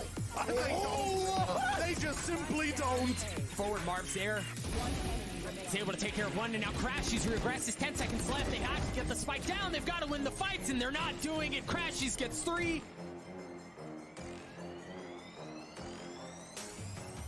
Welcome back, everyone, to VCT Challengers here as we break down Game 1. Fracture looked to be a broken map for Optic there, but it turns out that the green wall does not crumble as they walk away with the win, 14-12. And what a game that was. Firstly, I mean, you just got to address it, man. Just the comeback there from Optic really shows you why this is a championship team on the global stage, but also this is a squad that is very much looking for that first domestic win, Mimi. I mean, to me, it really felt like a repeat of the series that we saw against them in towards the upper bracket, in that we come on out, some great ideas from Xset, they get a nice early lead, they look set up to win, and then Optic figure out the changes, they figure out the strategies that Xset are running, rally in the final moments of the map, and win in a really close series. Yeah, around 7-1 when Optic got that first win, you kind of saw them change the stylistic way of how they wanted to approach the map. At first, they were kind of going fast in areas, showing quick and committing fast, but then they kind of turned more into a passive style where, you know, Ye was kind of contacting with the op, showing in areas, trying to bait out aggressive plays and allowing them to just get free kills holding. Yeah, and actually, glad you mentioned that, because at the start, it was Zekin going very fast, and Optic simply were just not prepared for that, which is why you had to see that pivot come in, Mimi. Yeah, I mean, I think always when you're making a composition change, you come into an advantage for the matchup, and Xset showed that. Their early start was so incredibly strong, I believe at 1.7-1, like you were saying. Zekin clearly had a fantastic understanding of how to play this agent. I mean, he has played, I think this is the 5th agent he has played just within the last month for this team, which is absolutely insane, the flexibility that this guy can bring and finding big impacts on all of these characters. But as things continued on deeper in towards that first half and towards the second as well, I think that Victor was starting to get the better of that head-to-head. They were giving a little bit more space to Zekin in the early round and then crunching back in once that space was given it, which is exactly how you have to play against the Neon. Yeah, and to compliment Victor, I mean, Crashies on the KO was looking phenomenal. Like, the pop flashes and the knife to kind of shut down the abilities, letting Victor just run in there without having to deal with breach stuns or sage slows really helps him out. And to get that pop flash slide through the wall, and I mean, he's mopping those kills every time. Yeah, it was a very clear stylistic difference. We'll talk about that more in a moment here. But also, though, you know, you do got to compliment Xset, especially in the early game, the way that they were playing Valen. I know you have a telestrator for us, but there was a lot of great adjustments that they were making. I really like what they were doing with this composition, you know, until it wasn't working out for them that much yeah, anymore. I want to break down this round that I saw. First time on the telly, give me a second. But I talked about in the pre-show how I want to see Xset pull out more micro plays because their macro is already phenomenal. And this is a really brilliant play. So right here, we get a double stun come out with Def and Zekin on the Neon. So it kind of pushes off the A off this angle. And right here, when Zekin gets walled up, it actually serves 2 purposes. So right here, we see this wall go up, and it allows Zekin to get on this box, but also it blocks off B main. So when Zekin decides to back up, it blocks off all the entrances. They know that Optic cannot be walking up B, so they don't even have to worry about that area. Zekin posts on this angle here, and he sees Marvs, and he just holds this angle, waiting for him to come up, gets this kill. We also see Crowd get a kill, and Zekin, great discipline. He backs up, lets the wall do the work from there, 5v3. But yeah, this wall allows them to not even look at B main until Optic decides to break it. Yeah, and phenomenal round. That was happening consistency as well, right? They were putting that wall down, but they were conditioning that sometimes there would be that player on top taking the fight, sometimes there wouldn't be. At times it was Cryo posting there with an operator, other times it was Zekin going back to the play. They had a lot of different ideas around this stage. It was working really well for them on the defense, but I think some of those gimmickier one-off plays that, you know, you come out and it has a surprise factor to it, stops working deeper in towards games, and I think that's where the style kind of faced off, right? Because Sage, I think, is fundamentally a good pick, but you can only get so many moments over your opponent with the cool one-off walls, whereas with the KO, you have consistency. Like you were talking about, you have flashes through walls to set your Neon up for success. You have consistent success that's not reliant on your opponent on your way. And you can see that playing out throughout the game. By the way, good job, Valen. Way to go on first telly. Like, love to see it. But you can see that playing throughout, because it's like there were situations where,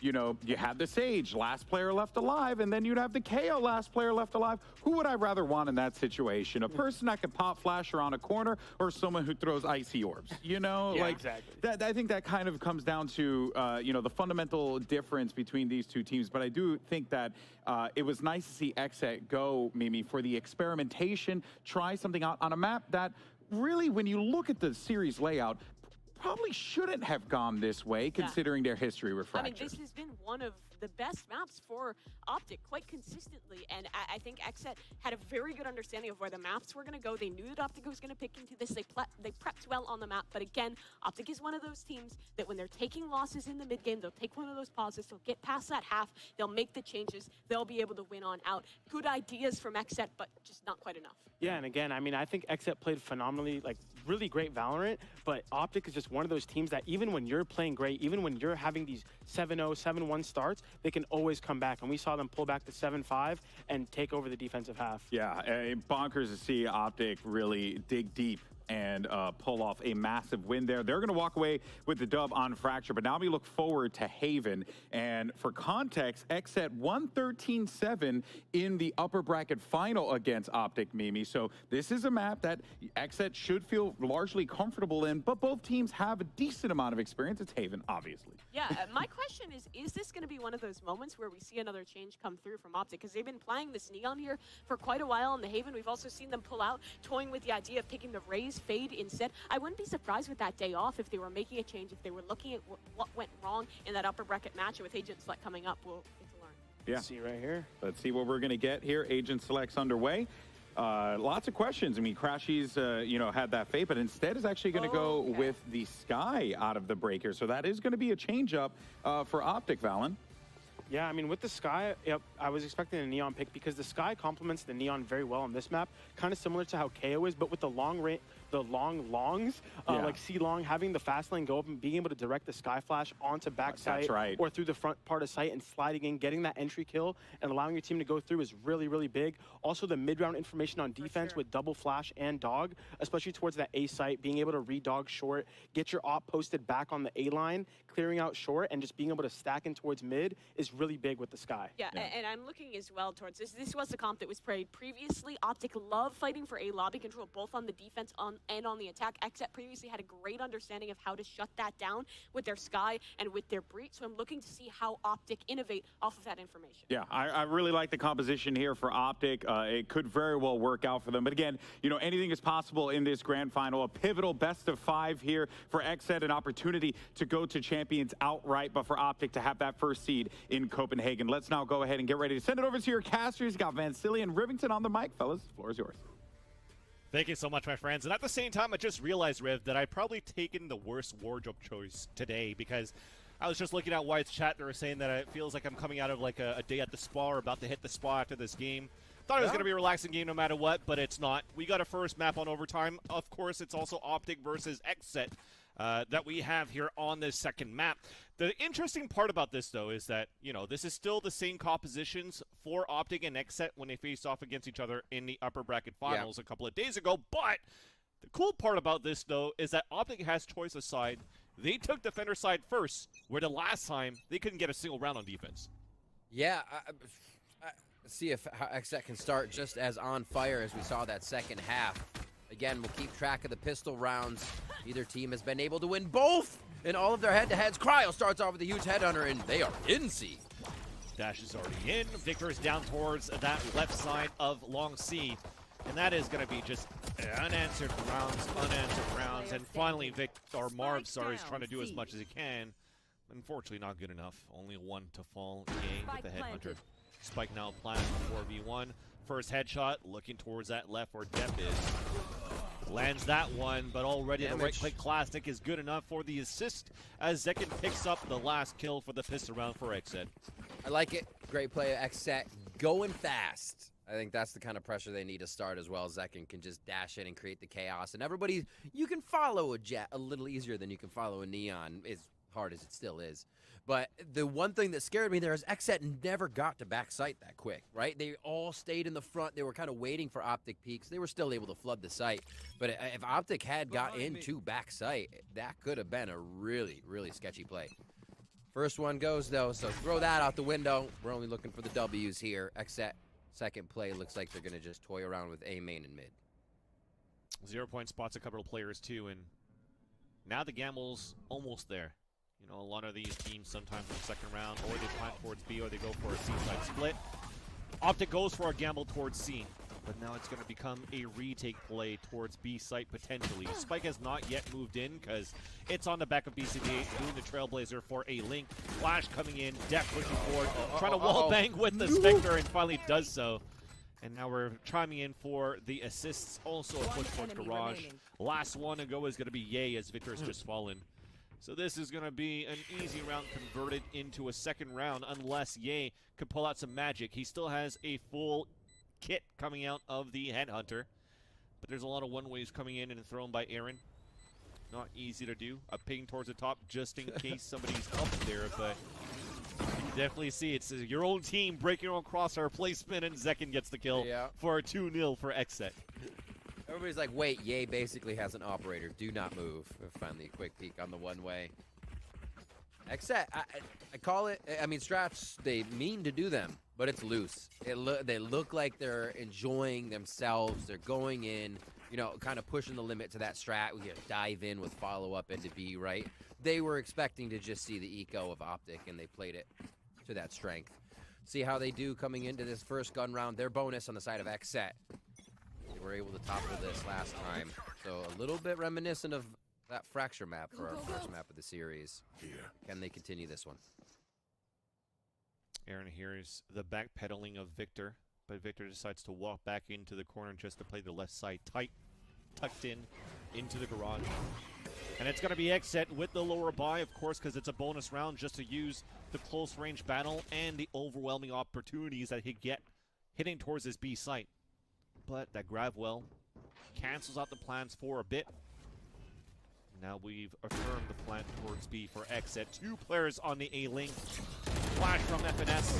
A push coming out, but it's still Cryo with the 2 kills. Mopping everything up. Victor, meanwhile, does get a little bit of damage, but still wins that fight versus Aaron as they're trying to retake towards the front B. Nice job by Flash. He's holding up the B side on his own on a retake, leaving out Zekin and BCJ on a 2 versus 2. A smoke actually splits them out, but it's still Zekin that wins that duel.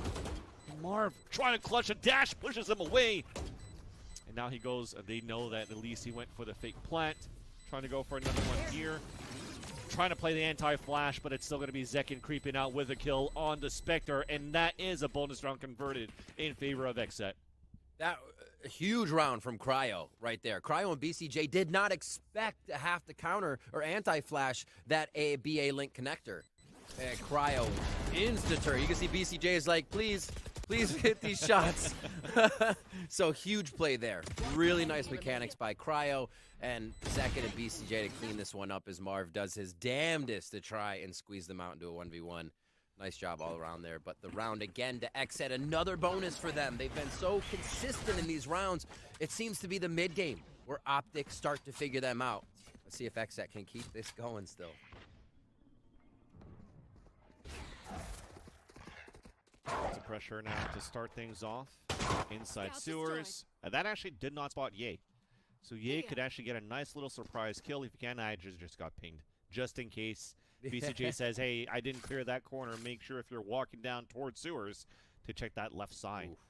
And again, another eco for Optic where they gamble for a stack. It looked good at the beginning as they have 5 players moving up here. But you can already see now Xset leaning back towards C.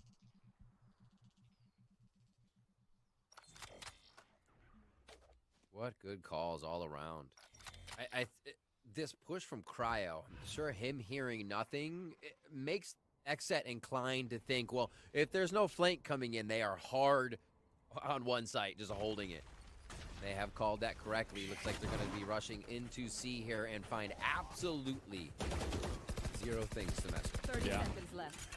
Even from Xset, though, we're leaving no stones unturned. The flash is coming out, clearing out towards the back. The Aftershock trying to delay towards spawn very soon here from Def. But this is all very good for Xset just to continue this streak that they have from the upper bracket final, on Haven until now. Because as we mentioned just at the beginning of this map, Optic has yet to win a defender side or a defender round against Exit on this map here, at least since the last time that they met up against each other on Haven. So things are looking good here for Exit to continue to come out strong. But we've seen what happened last time when we played Fracture. Yeah.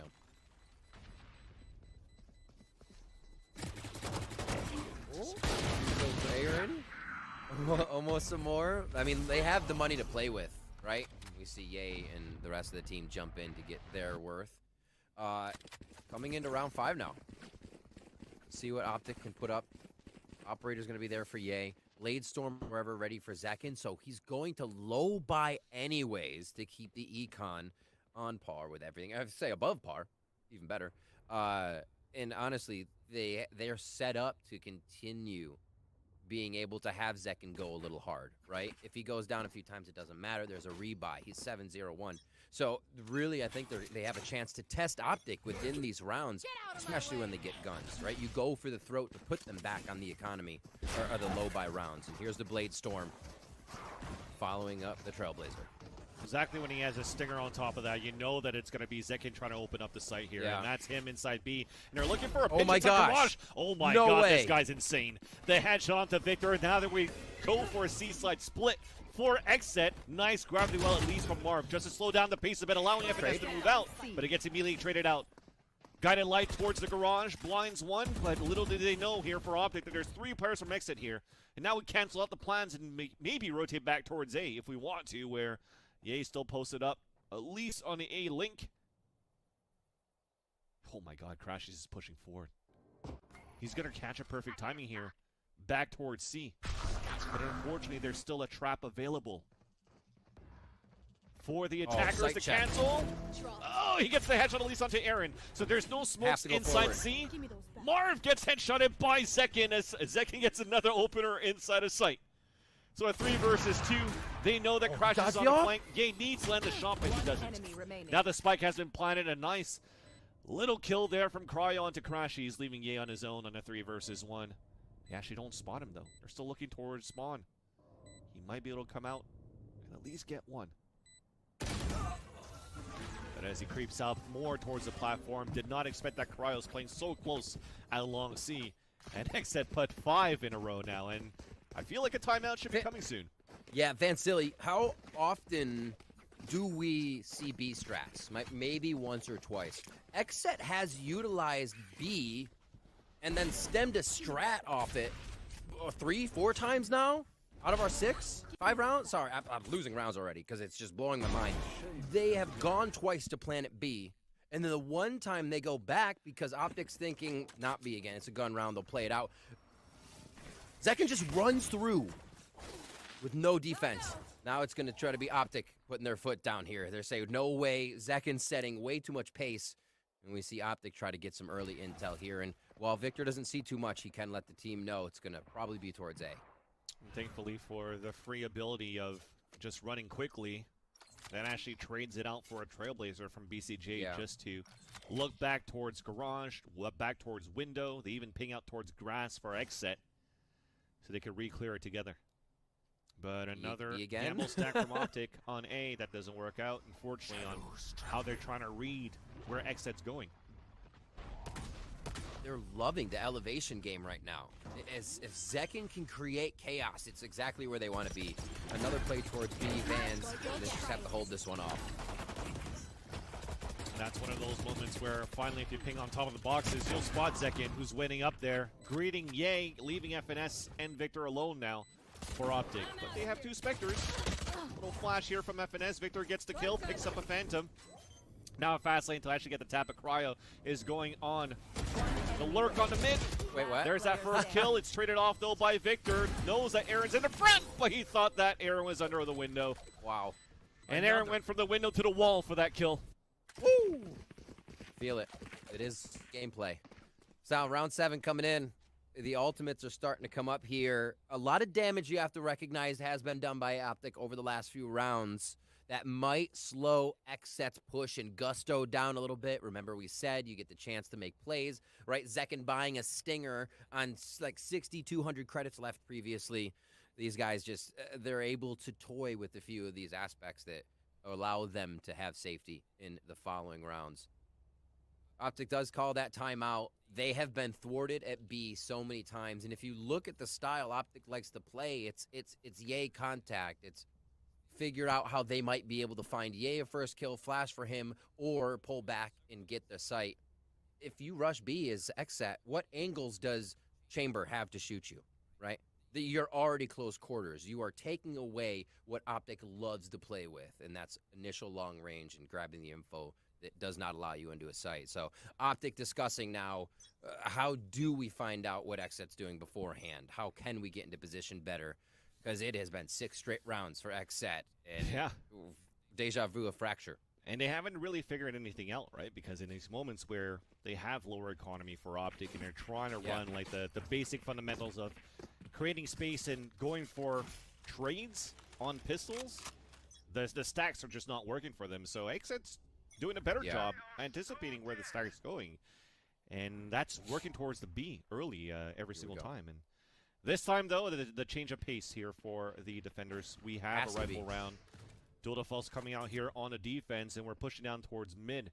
Crashies is in a very good spot at the bottom unless a flash or a Trailblazer comes out, but BCJ is a little bit too far. He's down towards C, so that allows Crashies to get the first kill, but that's the Seekers also down. Not to be used there in the half to get information. So with XSET, they just want to go quick. It's going to be the rolling thunder first from Def to open up towards Garage, and all of that is towards a fake, actually, in the end. Optic has 3 players rotated towards C, and once again, XSET is moving into the B site. It closes everything off. They create the angles they want instantly, but they're not checking their back this time. Yes, Second had the flank. They creep in to get B once again from Optic. Spike planted. But Victor's so Victor. close. He gets the surprise attack on the first 2.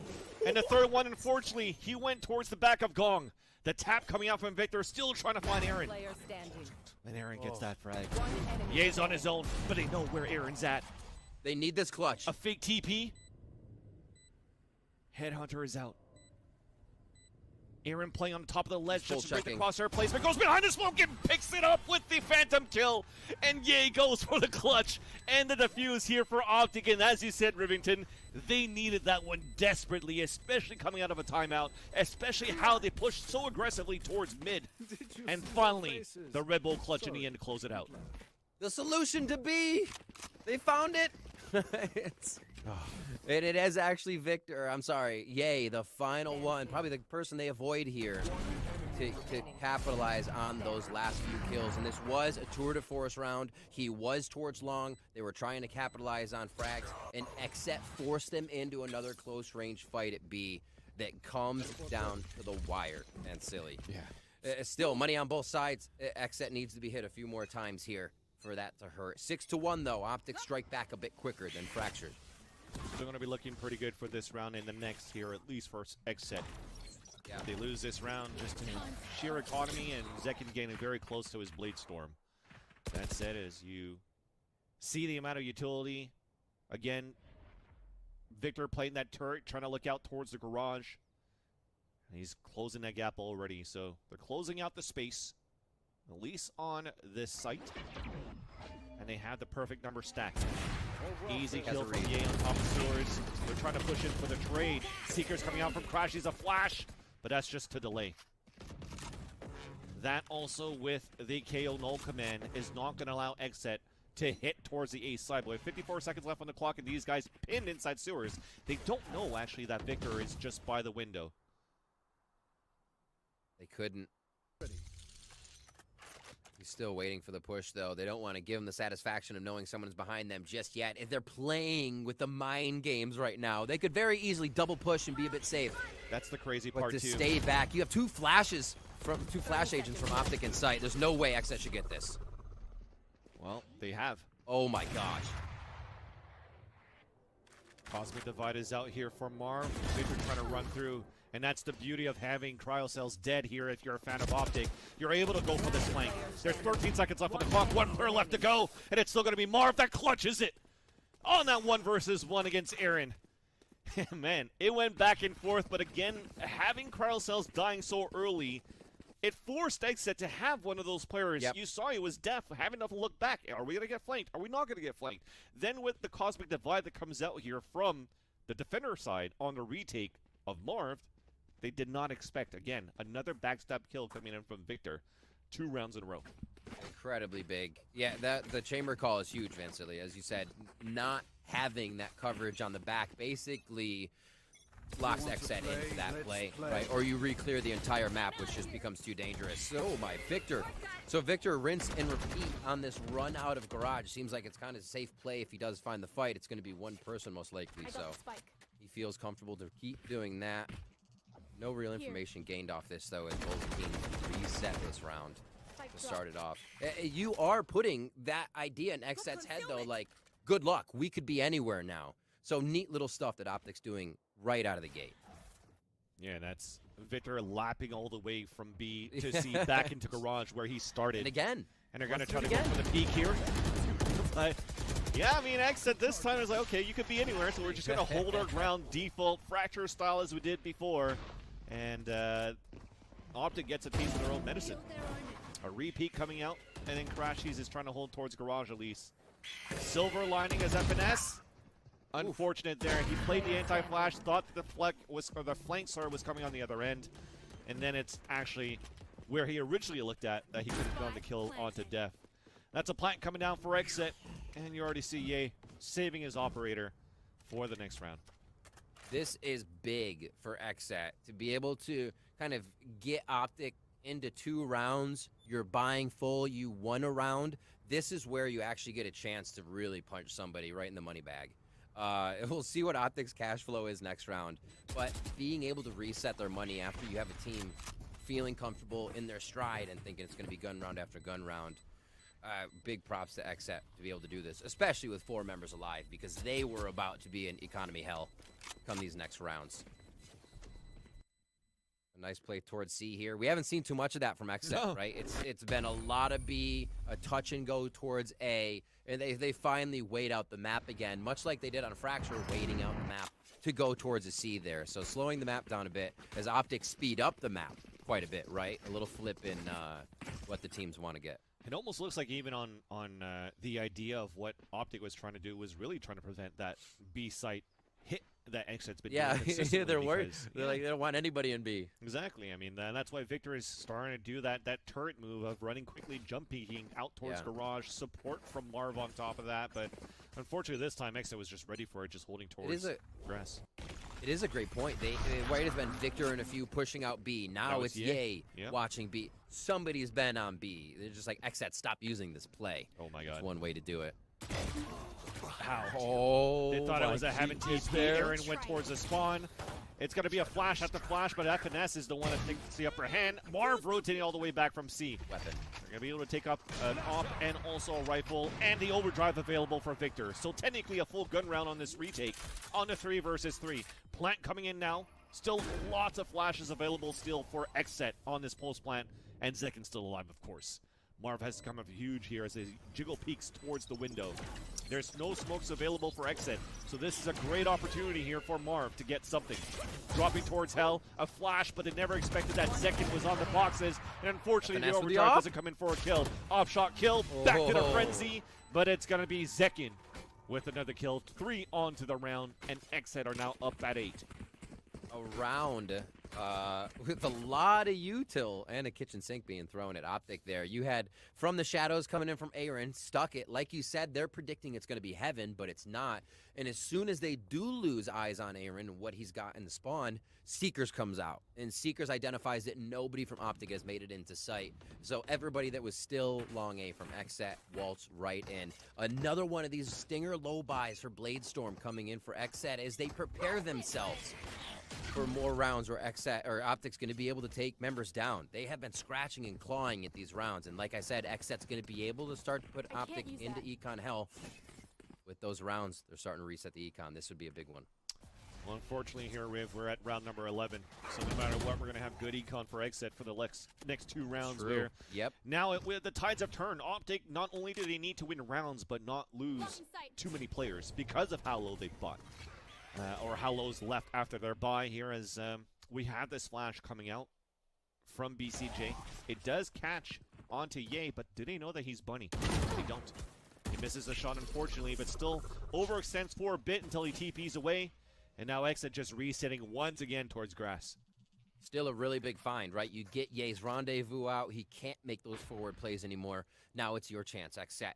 Where do they pressure? Rolling Thunder right through Garage to the right side of the site. Oh, big fragment. Huge. Marvin's gonna get the easy kill now. Onto Zekin at 14 HP Oh, running the in. smoke play. Beautiful relay pull from Victor, who gets the headshot onto BCJ. Marv now pushing down because they know that he's there, so at least he's gonna get the information with 24 seconds left on the clock. Spike is now down. Turret still up, though. The Traymar watching the flank, so they have to try to get the kill here. There's one. FNS does connect onto Cryo, and he's not even needed for the flank. That's FNS for the third kill onto Def, and a solid hold from Optic on C. That's the round Optic needs as well to make it 8-4. Otherwise, they would be coming into this one with sheriffs and whatnot, hoping that Ye could maybe drop them a weapon from earlier rounds. Yeah, big. Oh, Marv was so tricky here. Be able to call things out. The knowledge that nobody else was pressuring into sight, right, with Marv in that smoke. It really gave Optic the time to rotate, so super heady play by Marv there. Without getting more frags, he basically got the info to keep that round in Optic's favor. How do they play this one? A bit of a scrunch ball defense, or default by Xset, as they're still choosing it, waiting for that run out of Garage. Look, the double peek coming in right now from Cryo and Def, waiting for that to come out. You still got Ye pushed up and Bunny, though, waiting for these shots. They will not let me go anymore. Doesn't have the op, but it's not needed. Pays off that time. Yeah, you got to give it to Xset, though, on being able to keep the economy low against Ye, not allowing him to get too many ops. And because of getting no ops, Cryo wins this duo here, or this duel, rather. They just go back to the dash in Chaos, right? But we have Follow me. We actually have BCJ that has full control of C site, except not clearing Garage, but I'm pretty sure that he saw the trademark too. So this allows now Exit to go for a plant while BCJ is clearing towards C-Link unless everybody goes back through C-Link to C. That's exactly what's happening so far. Marv is now moving back towards Garage and he's playing the angle from under window. 30 seconds left. Pivotal position right now. BCJ is trying to clear it. Big kill from Marv, but it gets immediately traded out by Zekin. That now allows the plant, but it's a 3-on-3. 3-on-3. No smokes here or there, so you're going to get Zekin down long to be able to get the flank. They'll let the team know they can focus sight, but this is going to be tough. The dash in! Woo! So easy for Cryo. FNS is on his own towards spawn. And it's the gap in the smoke to allow Cryo to get the quad kill into the round and put it Xset at 9-3 on the second map against Optic. But at least for Optic, they're able to get a couple of rounds on the defense. We'll see now if they can bring it back on the attack after the break.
Back here in the second half now, Optic on the attacker side, where they actually did have, again, a better showing the last time that these two teams met against each other, and that was the upper finals. Another rematch here where Xset, after getting that loss, or getting that win, sorry, on Haven, is going to try to continue this against Optic. But Riv, where Optic is actually pretty good at learning from their mistakes and coming back, we'll see if this will happen now on their attacker side. The consistency. It's almost terrifying how much they begin to read and then redeploy a strategy mid-game, not mid-round, mid-game, that affects every round.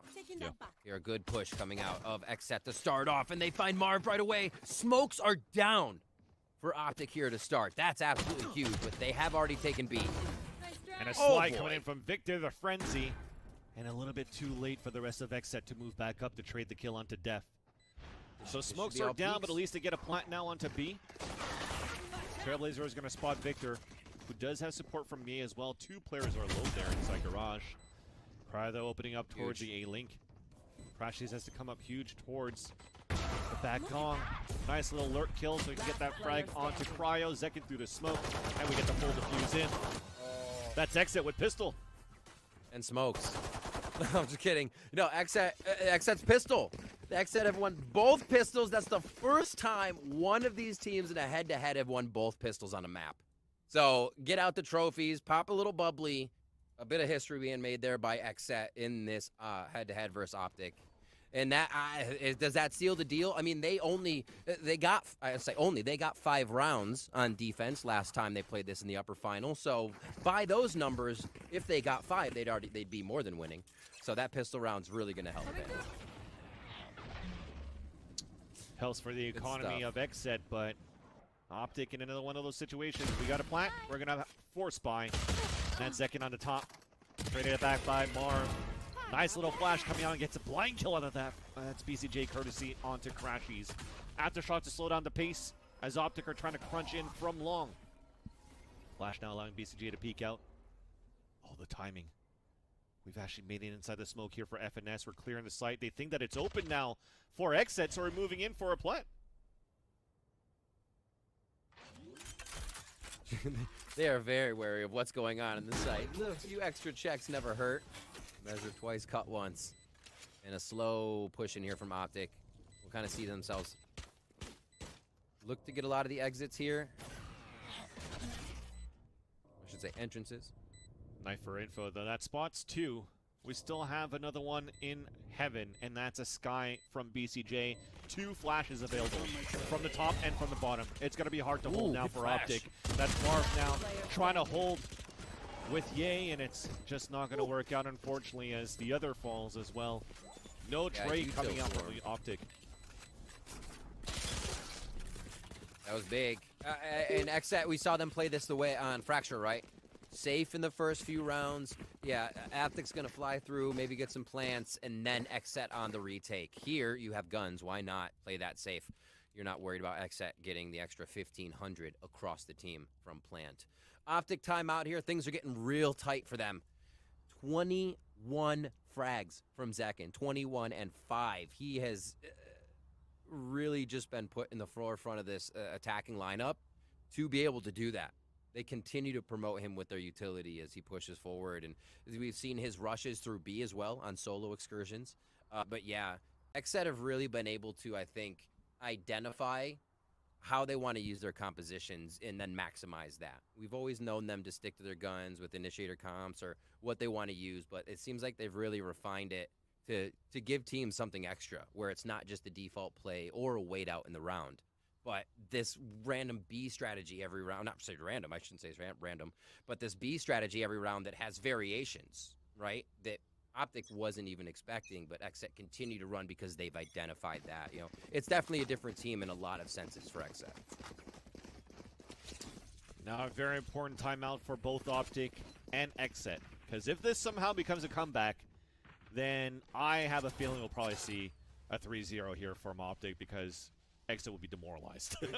But at that point, after this timeout, if we can close it in early here for Xset, we'll definitely see a match in the next of this series. And Off this timeout, it's very quick from both ends just to try to deny control of Garage, and that's Victor sliding in.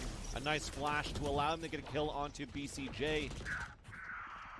But Victor is still low on HP, and Zekin's back there. It's 2 players in the back with Def. Easy kills with the Spectre. 2 focused on Zekin, not clearing logs, and now Zekin's at 7 HP. With Def, he's just looking to play the trade because he has no utility left to support his teammate. Crashes and Ye on their own. The swing coming out, and the lineup works out for both Optic players. Cryos on his lonesome. It's now a 1 versus 1 as the spike is down towards the C site, and it's now going to be the chamber on chamber. Yeah.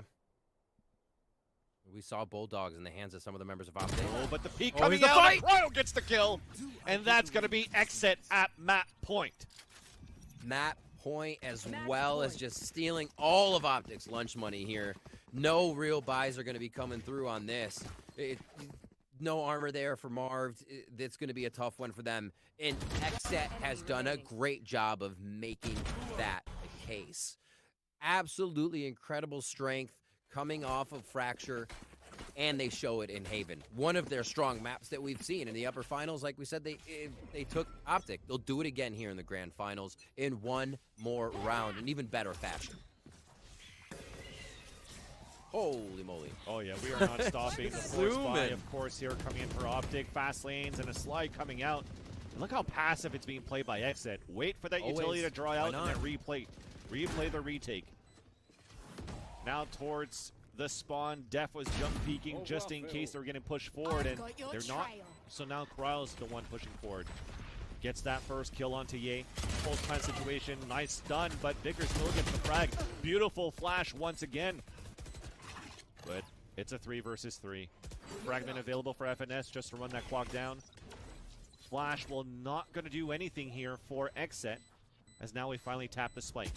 We got smokes after smokes. Zekin on the top. Crash, he's trying to get the spray, and it's not going to work out. Another stick defuse coming into the second half for Exet, and it's 13-3 for the second map for that team. That's the idea of the second map. Smoked them. Holy moly. Exet coming out. Yeah, the 2 of those defuses. The B play over and over again.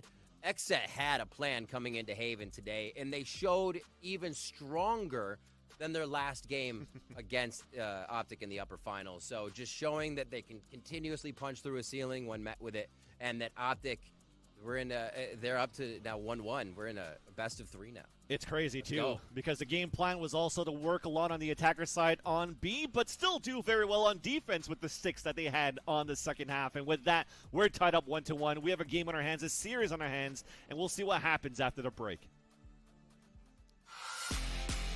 Don't pause. Press play. Don't pause. Press play.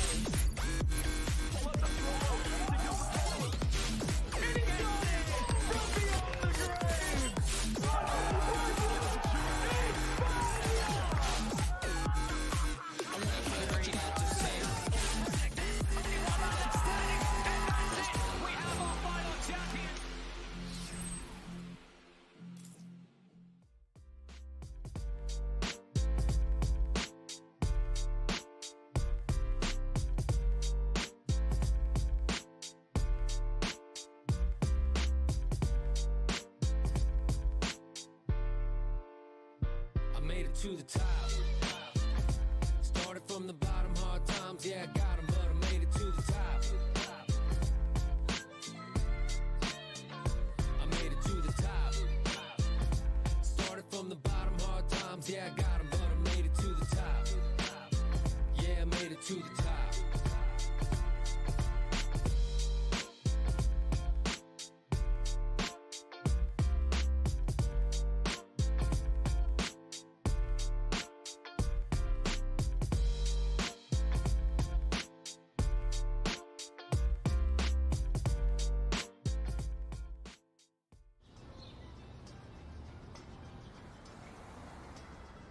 Every time something like big happened in my career, the first person I would go to like tell the news was my dad. And my dad wasn't really like, he wasn't really good with words. He wouldn't say like, oh my God, I love you so much, you're doing great, blah, blah, blah. but I knew he was so proud. And I remember hearing him at the phone with a friend. I don't know which friend it was, but he was saying like, oh, my daughter, she just joined this team. It's an American team. I don't know if you know. And he even said Dignitas, like his friend would know, of course. It's Dignitas, and I'm so proud, and la la. You can watch her play, and she's famous. He would say, like, I was like the most famous person in the world for my father. Like, it was really cute. And my heart just like melted when I heard that. It was so like, oh my God. Seeing my parents proud is like, there's no price. That's like, I'm happy, I'm making them happy. Like, what else could I ask for? It's going to come down to Sholiana, 1 versus 1. Is going to take that one away.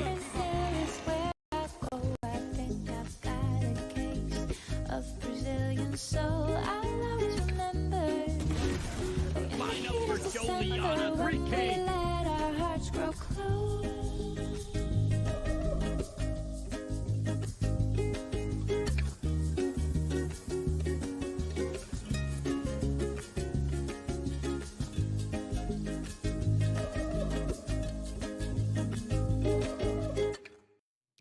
That's right, folks. The Verizon Game Changers Series 2 begins this Thursday. Make sure you tune in.